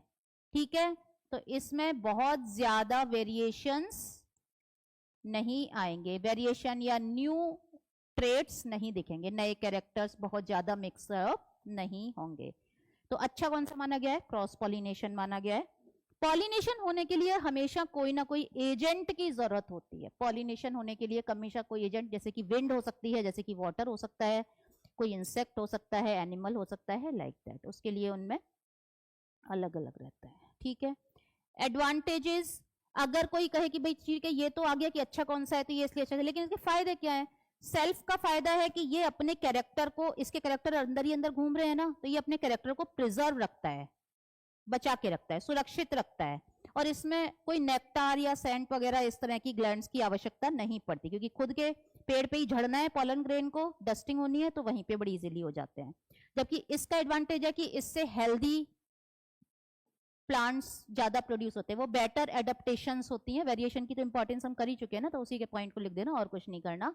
और इसमें क्या लिखोगे? Characters preserve. हो गया ना जी आपका? एडवांटेज भी हो गया। चलो नेक्स्ट आ जाए फटाफट से। फर्टिलाइजेशन, पॉलिनेशन हो गया, यानी कि हमारा कौन आ गया? हमारा अब पॉलन ग्रेन आ चुका है। किस पे आ गया भाई पॉलन ग्रेन? जल्दी बताओ। पॉलन ग्रेन हमारा आ चुका है स्टिग्मा पे, यानी कि फीमेल रिप्रोडक्टिव पार्ट पे, कार्पेल पे। अब स्टिग्मा से क्या होगा? स्टिग्मा से वो लैंड करेगा और वो जर्मिनेट करेंगे। क्या करेंगे? वो जर्मिनेट करेंगे पॉलन ग्रेन। तो यहां पे जैसे कि आपका यहां पे आपका ओव्यूल है, ओव्यूल, ये आपकी स्टिग्मा है। तो स्टिग्मा पे पॉलन ग्रेन आए, और अब पॉलन ग्रेन ने, ये पॉलन ग्रेन आए, सपोज ये पॉलन ग्रेन मॉइस्चर लेके जर्मिनेट हो गया और इसने क्या निकाला? Pollen tube. पॉलन ट्यूब के थ्रू जर्मिनेट होता है, याद रखना। और इसके अंदर आपको मिलेंगे, मैंने आपको पहले अभी भी थोड़ी देर पहले बताया था, अगर याद हो तो, 2 मेल गैमेट। तो एक सेल में ये बना दे रही हूँ, एक सेल ये बना दे रही हूँ। ओव्यूल, ओव्यूल के अंदर एग सेल यहां पर है सपोज। ठीक है, अच्छा यहां ऊपर बना लो, चलो ये एंटीपोडल और ये यहां पे बना लेते हैं एग सेल। इसको मैं दूसरे से कर देती हूँ, ऊपर बनाइए, इसका एक रीजन है, ऊपर एग सेल बना देते हैं। ठीक है, तो आपका मेल गैमीट को फीमेल गैमीट से फ्यूज होना है, यही आपका फर्टिलाइजेशन कहलाता है। तो fusion of male and female gamete ही क्या कहलाता है? फर्टिलाइजेशन कहलाता है। प्लांट में डबल फर्टिलाइजेशन होता है। डबल का मतलब 2 बार फर्टिलाइज होगा, और डबल फर्टिलाइजेशन के आपके होते क्या क्या है प्रोडक्ट, वो बता देती हूँ। प्लांट में डबल फर्टिलाइजेशन से आपका जो पहला मेल गैमीट है वो एग सेल से कंबाइन करता है। पहला मेल गैमीट किससे कंबाइन करेगा? फर्स्ट, आप देख लेना, इसकी बहुत ही अच्छी सी एक वीडियो भी बनी हुई है। First male gamete plus egg cell, ये रियल में फ्यूजन हो रहा है, तो इसका नाम होता है सिनगैमीट। ट्रू सेंस में गैमस, गैमस का मतलब होता है टू मैरी। ठीक है, इसको कहते हैं सिनगैमी। इसका रिजल्ट क्या होगा? इस सिनगैमी से बनेगा डिप्लॉयड जाइगोट। आपको इतना ही याद रखना है, ये ट्रू है, ट्रू फ्यूजन है। गैमस मतलब टू मैरी, अब ये भी पता है, ट्रू फ्यूजन है। जबकि आपका दूसरा जो मेल गैमेट है, सेकंड, 2 आ रहे थे ना भाई पीछे पीछे, दूसरा भी तो आ रहा था, वो आपका कंबाइन होगा सेंट्रल सेल से। किससे कंबाइन होगा? सेंट्रल सेल में ऑलरेडी n+n होता है, मतलब हैप्लॉइड न्यूक्लियस, हैप्लॉइड न्यूक्लियस अभी जुड़े नहीं है, डिप्लॉइड नहीं हुए हैं। और गैमीट आपको पता है ना, एक एमसीक्यू का क्वेश्चन फिर से, गैमीट कैसे होते हैं? गैमीट हमेशा हैप्लॉइड होते हैं। एक बार फिर से एमसीक्यू का क्वेश्चन नोट कर लो, गैमीट कैसे होते हैं? हैप्लॉइड। तो ये n हो गया, ये n, तो ये 2n बन गया, लेकिन यहाँ n n n कितने बन गए जी? 3n। 3n को इंग्लिश में अदर वर्ड में ट्रिप्लॉइड कह दो, इसको डिप्लॉइड कह दो, कंफ्यूज नहीं होना है। नाम बदल जाए, आपको सब कुछ पता है, आपको ना एग्जाम में ज्यादा टेंशन नहीं लेनी, कंफ्यूजन तो बिल्कुल नहीं करना है, क्लियर। इसीलिए मैं आपको आज इतना वन शॉट में सब कुछ बता रही हूँ। और ये आपका एंडोस्पर्म बनाता है, और एंडोस्पर्म आपका लंच बॉक्स की तरह काम करता है। किसके लिए? डेवलपिंग जाइगोट के लिए। क्या लिखोगे? एंडोस्पर्म रिजर्व फूड मटेरियल है या नरिशमेंट देता है डेवलपिंग जाइगोट को। फर्टिलाइजेशन से होगा क्या? फेट क्या होगा? तो फर्टिलाइजेशन से कुछ नहीं होने वाला है। फर्टिलाइजेशन से आपका जो ओव्यूल है वो तो बन जाएगा आपका सीड में। ओव्यूल किस में कन्वर्ट हो जाएगा फर्टिलाइजेशन से? फेट ऑफ फर्टिलाइजेशन हम कर लेते हैं, फेट ऑफ फर्टिलाइजेशन। चलिए देखिए, एक फ्रूट दे रखा है, ठीक है, और ये उसके अंदर का एक सीड है। तो फ्रूट कहां से बना और सीड कहां से बना? तो ये फर्टिलाइजेशन के बाद ही बनता है। तो फ्रूट हमारा जो बना है, ये जो फ्रूट है पूरा, तो फ्रूट को तो हमारा बनाएगी ओवरी, और जो हमारा सीड को बनाएगी वो बनाएगा ओव्यूल। और ओव्यूल के अंदर ही था ना जाइगोट, जाइगोट डिवाइड होगा और सीड के अंदर ही आपका एम्ब्रियो रहता है। तो यानी कि जाइगोट आपका एम्ब्रियो का पार्ट बनाएगा। तो जाइगोट अगर कॉन्सेप्ट बेस्ड डिटेल में आ जाए थोड़ा सा, तो भी बिल्कुल नहीं घबराना है। अगर आ जाए कि भैया एम्ब्रियो किससे बनता है, आप सोचोगे मैडम ने तो बताया था सीड बनता है जी ओव्यूल से, एम्ब्रियो कहां से आ गया? तो सीड के अंदर ही तो एम्ब्रियो है। एम्ब्रियो वो टिश्यू है, वो स्ट्रक्चर है जो कि आपका प्लांट्स को, नए इंडिविजुअल को बनाएगा। अब इंडिविजुअल हम प्लांट का पढ़े तो ऑब्वियसली प्लांट ही बनाएगा ना, तो नए प्लांट को बनाएगा। तो वो सेल्स जिनमें वो कैपेबिलिटी है कि वो पूरा शूट, पूरा प्लांट सिस्टम बना सकती है, तो वो है एम्ब्रियो। अब वो एम्ब्रियो बना किससे है भाई? वो एम्ब्रियो तो जाइगोट से ही बना है, सिनगेमी। और वो एम्ब्रियो मिल कहाँ रहा है आपको? सीड में। और सीड किससे बना है? ओव्यूल। यानी कि कहने का मतलब हुआ कि जाइगोट के आसपास भी कुछ सेल्स हैं जो कि आपका पूरा सीड में कन्वर्ट हो रही हैं। यानी कि जैसे कि आपका एंडोस्पर्म और भी उसके ओव्यूल की और स्ट्रक्चर्स होती हैं, वो सब मिला के आपका सीड बना लेती हैं। और उसके अंदर जो मेन टिश्यू है, जो वो एम्ब्रियो है, जो प्लांट को इंडिविजुअल नया बनाएगा। ह्यूमन रिप्रोडक्शन पे आ जाओ फटाफट से जी। ह्यूमन रिप्रोडक्शन, ह्यूमन रिप्रोडक्शन में, ह्यूमंस में ऐसा नहीं होता कि जन्म से ही आपका रिप्रोडक्शन का प्रोसेस, किसी भी इंडिविजुअल में ऐसा नहीं होता है। पहले उसकी जो फेज होती है वो फेज ग्रोइंग फेज होती है, देन रिप्रोडक्टिव फेज आती है, देन उसका सेनेसेंट फेज आती है।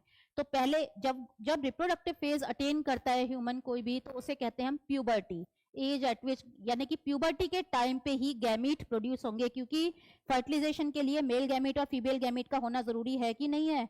अब हम यहीं पे ही हम बात कर लेते हैं अपने कि जब प्यूबर्टी आती है मेल और फीमेल में, तो चेंजेस क्या आते हैं। ये आपका है बहुत ही एक छोटा सा टॉपिक है, बड़ा प्यारा सा। तो ये आपके सेकेंडरी सेक्सुअल कैरेक्टर्स क्या डेवलप हो रहे हैं। तो सेकेंडरी सेक्सुअल कैरेक्टर्स आपके क्या डेवलप हो रहे हैं?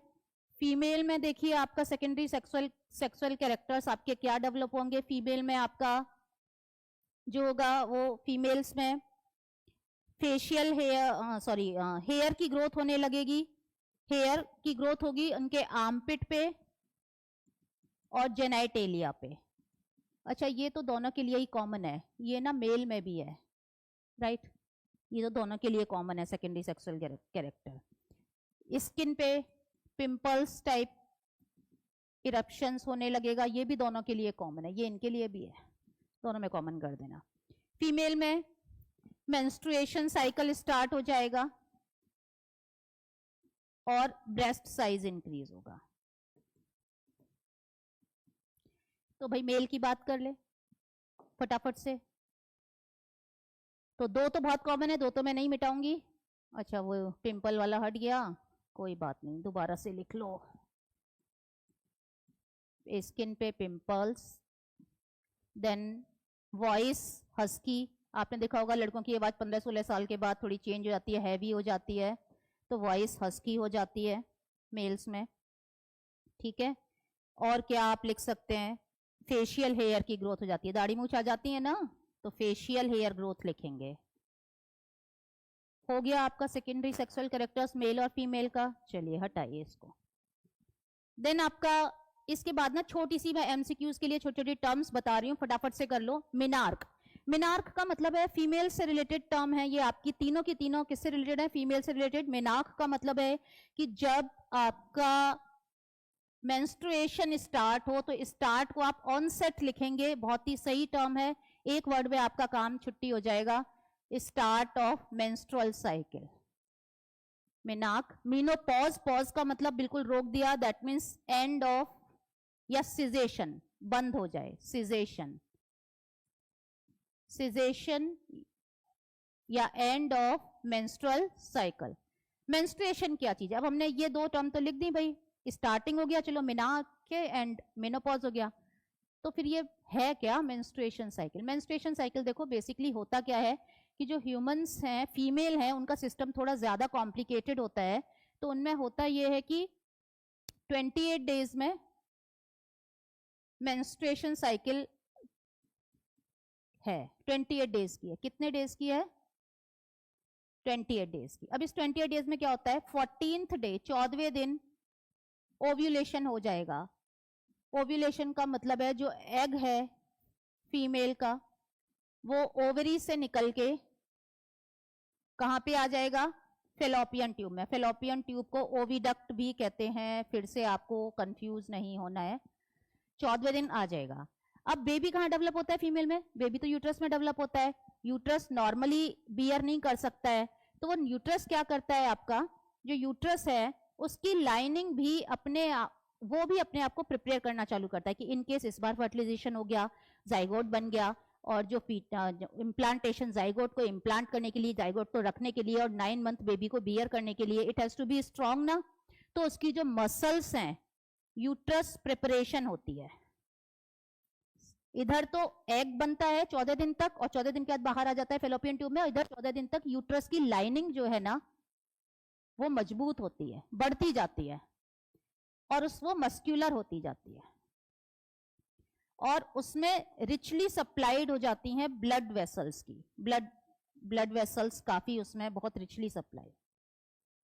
अब होता क्या है, जब फर्टिलाइजेशन नहीं होगा तो यूट्रस की इस लेयर का कोई मतलब नहीं है, तो 28 डेज के बाद ये यूट्रस की जो लेयर है वो ऑटोमेटिकली वॉश ऑफ होने लगती है। क्या होने लगेगी, आप टर्म या तो वॉश ऑफ लिख देंगे या स्लगिंग ऑफ लिख देंगे, आउट ऑफ वेजिना, वेजिना के थ्रू, और किसकी फॉर्म में आएगी, ब्लड की फॉर्म में आएगी, ब्लड एंड म्यूकस, किसकी फॉर्म में आएगी, ब्लड एंड म्यूकस। तो ये आपका मेंस्ट्रुएशन साइकिल हो गया। मेंस्ट्रुएशन साइकिल को कंट्रोल करने वाले एक छोटा सा, फिर से अगेन मैं आपको एक क्वेश्चन बता देती हूँ, 2 हार्मोन का नाम अगर आपसे पूछता है तो ये पिछले वाले चैप्टर को भी कनेक्ट करता है, आपके एस्ट्रोजन एंड प्रोजेस्टेरोन है, ठीक है।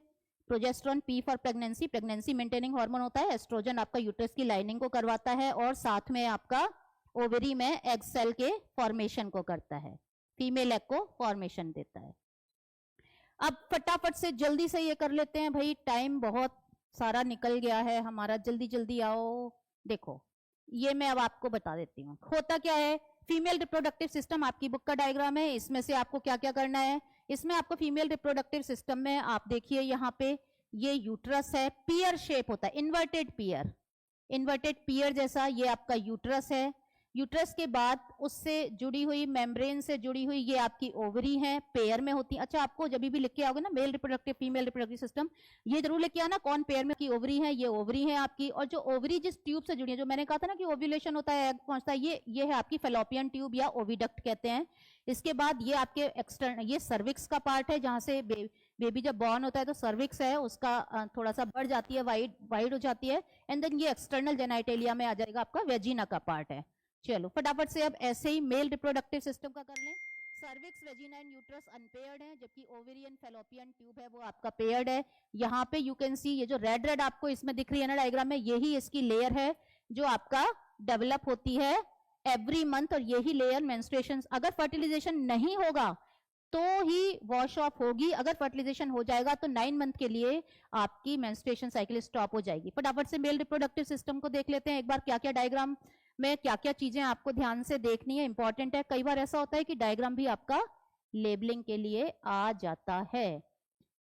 स्क्रोटम वो पाउच होती है जिसके अंदर स्पर्म बनाने वाली जो आपकी बॉडी है, टेस्टिस, वो रहते हैं, ठीक है, ये टेस्टिस है, और ये टेस्टिस जिस पाउच में रहते हैं उसे स्क्रोटम कहते हैं। अगेन एक छोटा सा क्वेश्चन कॉन्सेप्ट बेस्ड कि टेस्टिस का स्क्रोटम में होना ही क्यों जरूरी है, और मेल और फीमेल रिप्रोडक्टिव पार्ट कहां पर होते हैं?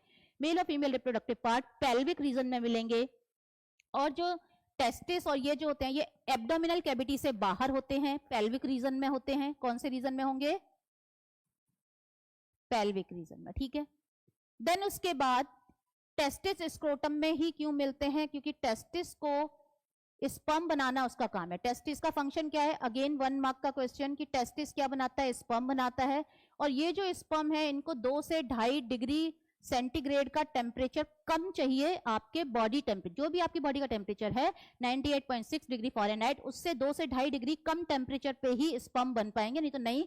तो इसके लिए ये एक पाउच में होते हैं, क्योंकि आप देखते हैं केव में आप जाओ तो केव में थोड़ा ठंडा सा एनवायरमेंट रहता है कि नहीं, तो इसलिए पाउच में होते हैं सो दैट बॉडी टेम्परेचर का असर इन पे ज्यादा ना हो। देन उसके बाद जो इनको स्पर्म को ले जाने वाली ये जो डक्ट है ये है वासा डेफरेंस, ठीक है, वासा डेफरेंस आपकी। देन उसके बाद ये पीछे से यूरेटर, ये जो है ये आपका यूरिनरी ब्लैडर, मेल में यूरिनरी सिस्टम से ये कनेक्टेड है, तो ये जो आपका है ये पीछे की तरफ से जा रहा है, ठीक है। ये इसके ब्लैडर, यूरिनरी ब्लैडर के पीछे की तरफ से ये जा रही है। ये यूरेटर्स हैं जो कि यूरिनरी ब्लैडर में यूरिन के लिए आ रही हैं, और ये पीछे की तरफ से ये जा रही है। यहाँ पर आपकी 3 ग्लैंड्स मिलेंगी, सेमिनल वेसाइकल ग्लैंड्स जो कि इसमें आपकी दी नहीं हुई है। कौन सी ग्लैंड है आप लिख लीजिए, सेमाइनल वेसाइकल्स, ये पेयर में होती हैं। सेमाइनल वेसाइकल्स किस में होती हैं? पेयर में होती हैं, पेयर्ड होती हैं। ये सेमाइनल फ्लूइड सीक्रेट करती हैं जो कि आपका इसको स्पर्म को नरिशमेंट देता है। देन अनपेयर्ड प्रोस्टेट ग्लैंड है, अगर ग्लैंड की बात करें ना कि भाई कितनी ग्लैंड है, कौन सी है मेल रिप्रेजेंट, तो वो बता रही हूं आपको। अनपेयर्ड कौन सी है? प्रोस्टेट ग्लैंड है। देन उसके बाद छोटी सी एक ग्लैंड और है, यहाँ पे ये देखो, ये मैं आपको दूसरे कलर के उससे बताती हूँ। यहाँ पे ये देखिए, ये छोटी सी ग्लैंड है, ये आपकी कहलाती हैं Cowper's gland, COW cow, PER Cowper's gland. ये तीनों ही फ्लूइड सीक्रेट करती हैं, स्पर्म को नरिश करती हैं, और स्पर्म को क्योंकि फीमेल की बॉडी में इंजेक्ट कराना होता है, और इंजेक्ट के लिए जो जो ऑर्गन है वो है पेनिस, और यही पेनिस में ही आपका यूरेथ्रा की एंट्री। तो आपका क्या हो गया? इनफैक्ट अगर आप फीमेल रिप्रोडक्टिव सिस्टम की बात करें तो फटाफट से लिख लो, पेयर ऑफ ओवरीज हो गया जिनका काम हो गया एग प्रोडक्शन, राइट। देन उसके बाद ओवरी का काम ही हार्मोन सीक्रेट भी होता है, एस्ट्रोजन एंड प्रोजेस्टेरोन, मैंने अभी अभी बताया। Then pair of fallopian tubes जो कि एग को कैरी करती हैं। और एक फिर से 1 मार्क का क्वेश्चन कि फर्टिलाइजेशन की साइट ह्यूमन में क्या है? ह्यूमन में फर्टिलाइजेशन की साइट फीमेल रिप्रोडक्टिव ऑर्गन का जो फेलोपियन ट्यूब पार्ट है, ओविडक्ट, वो है। यानी कि ओविडक्ट की इंपॉर्टेंस क्या हुई कि एक तो वो एग को कैरी करता है, जब एग ओव्यूलेट होता है 14वें दिन तो वो एग को रखता है, और साथ में फर्टिलाइजेशन भी वहीं होता है। Then single ureters and then vagina. Male reproductive system का अभी अभी मैंने आपको समझाई दिया। अब देन उसके बाद फर्टिलाइजेशन की बात कर लेते हैं फटाफट से। ह्यूमन में फर्टिलाइजेशन बहुत ज्यादा प्लांट जैसा ऐसा नहीं है कि डबल फर्टिलाइजेशन होगा। ह्यूमन के फर्टिलाइजेशन में तो बस आपको इतना ही लिखना है भाई कि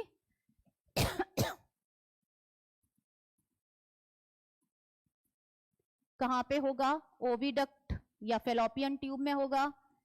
मेल गैमेट जो कि एन है, हेप्लॉइड है, फीमेल गैमेट जो कि एन है, वो कंबाइन होंगे, जाइगोट बनेगा, और वो जाइगोट आपका थोड़े टाइम बाद डिवाइड होगा, और डिवाइड होने के बाद वो यूट्रस में जाके क्या हो जाएगा? यूट्रस की वॉल से चिपक जाएगा। इस प्रोसेस को कहते हैं इम्प्लांटेशन।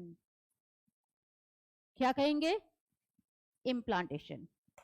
एम्ब्रियो का यूट्रस में एंटर करके उसकी वॉल से स्टिक होना, और वहीं पर उसका डेवलपमेंट होना, फीटस में कन्वर्ट होना। तो जो उसकी वॉल से जब स्टिक होता है उसे कहते हैं इम्प्लांटेशन। उसके बाद 9 मंथ तक वो वॉर्म में रहता है, और उसके बाद डिलीवरी। तो 9 मंथ के टाइम को कहते हैं जेस्टेशन पीरियड। ह्यूमन में कितने का है जेस्टेशन पीरियड? 9 मंथ का है।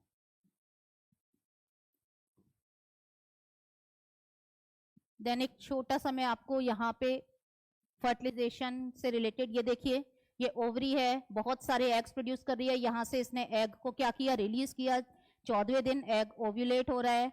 एग के ओव्यूलेशन के बाद ये एग यहां से गया यहाँ पे जाके इसमें यहाँ पे फर्टिलाइजेशन हो गया ओविडक्ट में, फेलोपियन ट्यूब में, फिर ये आगे मूव किया जब तक ये डिवाइड कर रहा है, 2 सेल बना लिया, 4 सेल, 8 सेल, 16 सेल तक जाते जाते अब ये यूट्रस में एंटर हो गया और ये यूट्रस की वॉल से चिपक गया।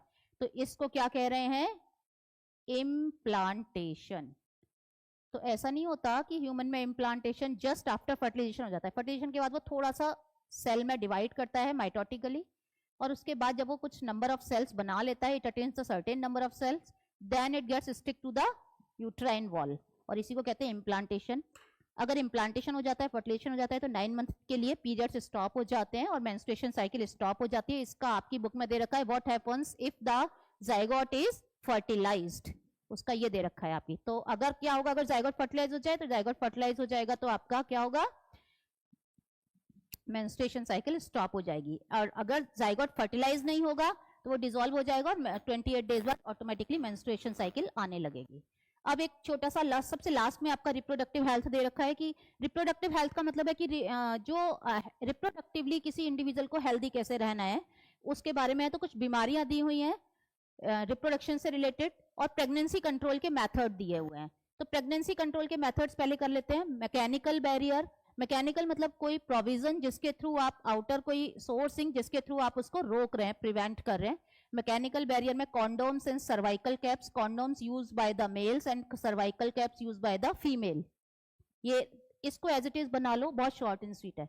Uterine contraceptive methods like copper T, Multiload, Multiload भी आ सकता है इसमें, ये फीमेल्स ही करती हैं। अच्छा, एक और क्वेश्चन आया था बहुत पहले कि कॉपर टी का क्या एडवांटेज होता है। तो copper T copper ion produce करती है फीमेल में फेलोपियन ट्यूब में। तो उससे क्या होता है कि जो स्पर्म होते हैं उनकी जो स्पीड है वो स्लो हो जाती है और वो फर्टिलाइजेशन के कैपेबल नहीं हो पाते। केमिकल मेथड में ओरल पिल्स हैं, ये भी फीमेल्स के थ्रू ही ली जाएंगी, ये भी फीमेल्स के थ्रू। सर्जिकल मेथड्स अगर मेल में किया जाएगा, मेल में मतलब वासा डिफरेंस जो ट्यूब है जो स्पर्म्स को लेकर आ रही है, अगर उसे कट कर देंगे तो वैसेक्टोमी कहेंगे, क्योंकि किसको काट रहे हैं? वासा डिफरेंस। तो वैसेक्टोमी। ट्यूबेक्टोमी का मतलब है फेलोपियन ट्यूब को अगर कट करके और नूज लगा देंगे उसमें गांठ जैसे, तो वो ट्यूबेक्टोमी कहलाएगी। ये सर्जिकल मेथड्स हैं। अच्छा, आप कुछ बीमारियों की चर्चा कर लें, क्योंकि बहुत पहले एक बार ये क्वेश्चन भी आ गया था, तो लगे हाथ ये भी बता देते हैं। 2 रिप्रोडक्टिव हार्मोन तो हो ही गए, एस्ट्रोजन एंड प्रोजेस्टेरोन। तो कुछ बीमारियां आपकी जैसे कि HIV, जो HIV है वो एक वायरल है। कैसी बीमारी है? बहुत ही खतरनाक है और वायरस से होती है, और उसका पूरा नाम आ जाता है आपकी में कभी कभी। तो HIV, human immuno deficiency virus, यानी कि ये वायरस आपकी इम्यूनिटी पे अटैक करेगा। आपकी इम्यूनिटी WBC सेल पे ही अटैक करेगा और इम्यूनिटी को ही खा जाएगा, और आपकी इम्यूनिटी कम होगी तो आपको कोई सी भी बीमारी हो सकती है। फिर तो भाई आप किसी भी बीमारी से ठीक होने में बहुत टाइम लगाएंगे, धीरे धीरे इम्यूनिटी बिल्कुल लो लेवल पे आ जाएगी। HIV, गोनोरिया, ये कुछ बीमारियां हैं आपकी जिन्हें हम कहते हैं STD, sexually transmitted disease, syphilis.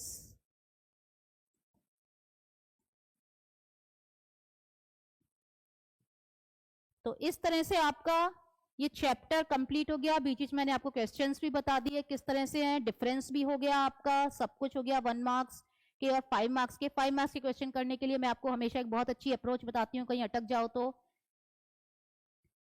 मैं आपको डिस्क्रिप्शन में लिंक दे दूंगी, आप एक बार देखना वीडियो को। अच्छा, अब एक प्रैक्टिस सेशन, इस तरह के क्वेश्चन भी आते हैं कि आप ये ABCDEF है यहाँ, तो ये लीशमानिया का बाइनरी फिशन है। किसका है? लीशमानिया का, आपकी बुक में दे रखा है। कई बार वो इनको शफल कर देता है, इसको यहाँ कर देगा, इसको यहाँ कर देगा, फिर कहेगी बताओ करेक्ट पैटर्न क्या है, ABCD कौन से होने चाहिए। ठीक है, इस तरह का क्वेश्चन आ सकता है। सेकेंड आपका क्वेश्चन मैं बता देती हूँ, ये हाइड्रा का आपकी प्रैक्टिस सेशन के लिए कि हाइड्रा में लेबल करो। तो ये क्या है? ये बर्ड हो गई आपकी, राइट। ये आ चुका है क्वेश्चन, ये वाला फंजाई वाला आ चुका है कि ये क्या है, इसको लेबल करो, ये क्या है, इसको लेबल करो, ये किसका है? तो ये राइजोपस का है फंजाई। ये हाइड्रा में किसको दिखा रहा है? रीजनरेशन को, तो ये बर्ड है, इसको लेबल करो। इस तरह के क्वेश्चंस आपके आते हैं, सिंपल, और इससे कुछ नहीं आता। अब आपके कुछ इंपॉर्टेंट एनसीईआरटी डायग्राम पे नजर डाल लो भाई। ये अमीबा का बाइनरी फिशन दिखा रखा है, ये प्लाज्मोडियम का बाइनरी फिशन दिखा रखा है, ठीक है। ये प्लेनेरिया का रीजनरेशन है, ये ब्रायोफिलम की लीफ है। यहाँ पे आपको बर्ड्स मिल रही हैं, ये बर्ड है, BUDS बर्ड्स। इन्हीं के थ्रू आपका नया इंडिविजुअल बनेगा। देन आपका ये हाइड्रा का आपका दिखा रखा है, बडिंग दिखा रखी है हाइड्रा की। ये आपके फंजाई का अगेन आ गया, स्पोर फॉर्मेशन, राइजोपस लिख रहा है नीचे, ये स्पोरेंजियम, ये स्पोर्स हैं। ये आपके एक परफेक्ट फ्लावर का स्ट्रक्चर। हाँ, एक चीज और मैं बता देती हूँ, परफेक्ट फ्लावर क्या होते हैं। परफेक्ट फ्लावर वो होते हैं जिनमें मेल और फीमेल दोनों रिप्रोडक्टिव पार्ट होते हैं, जिन्हें बाइसेक्सुअल फ्लावर भी कहते हैं। एक फ्लावर होते हैं जिन्हें आप यूनिसेक्सुअल कहते हैं, उनमें या तो मेल मिलेगा या फिर फीमेल मिलेगा। अगर मेल मिलेगा तो उसे क्या कहेंगे, उसे स्टेमिनेट कहेंगे, और अगर फीमेल मिलेगा तो उसे पिस्टिलेट फ्लावर कहेंगे, क्योंकि खाली पिस्टिल मिल रही है ना। ये जर्मिनेशन दिखा रहा है कैसे होता है, ये डाइकॉट का है, ये दोनों कॉटिलेडॉन है, ये प्लूम्यूल है। यहाँ से प्लूम्यूल से आपका प्लांट बनेगा, रेडिकल से रूट निकलेगी, और ये आपका सिंपल एक जर्मिनेशन ट्यूब बता रखी है। जैसे मैंने आपको जो डायग्राम बना के बताया था, पॉलन ग्रेन, जर्मिनेशन ट्यूब, और ये यहाँ एम्ब्रियो सैक है, ये स्ट्रक्चर, और एम्ब्रियो सैक के अंदर मिलेगी आपको एग सेल। ये आपके मेल और फीमेल के डायग्राम है एनसीईआरटी में रिप्रोडक्टिव पार्ट के। तो बच्चों आज के लिए होप आपको समझ में आया होगा। नेक्स्ट टाइम में हम दूसरा चैप्टर फटाफट से टेक ऑन करेंगे वन शॉट में। आज मैंने आपको इस चैप्टर का सब कुछ बता दिया है, कुछ भी नहीं छोड़ा है, वर्ड टू वर्ड फटाफट आपका रिवीजन करवा दिया है।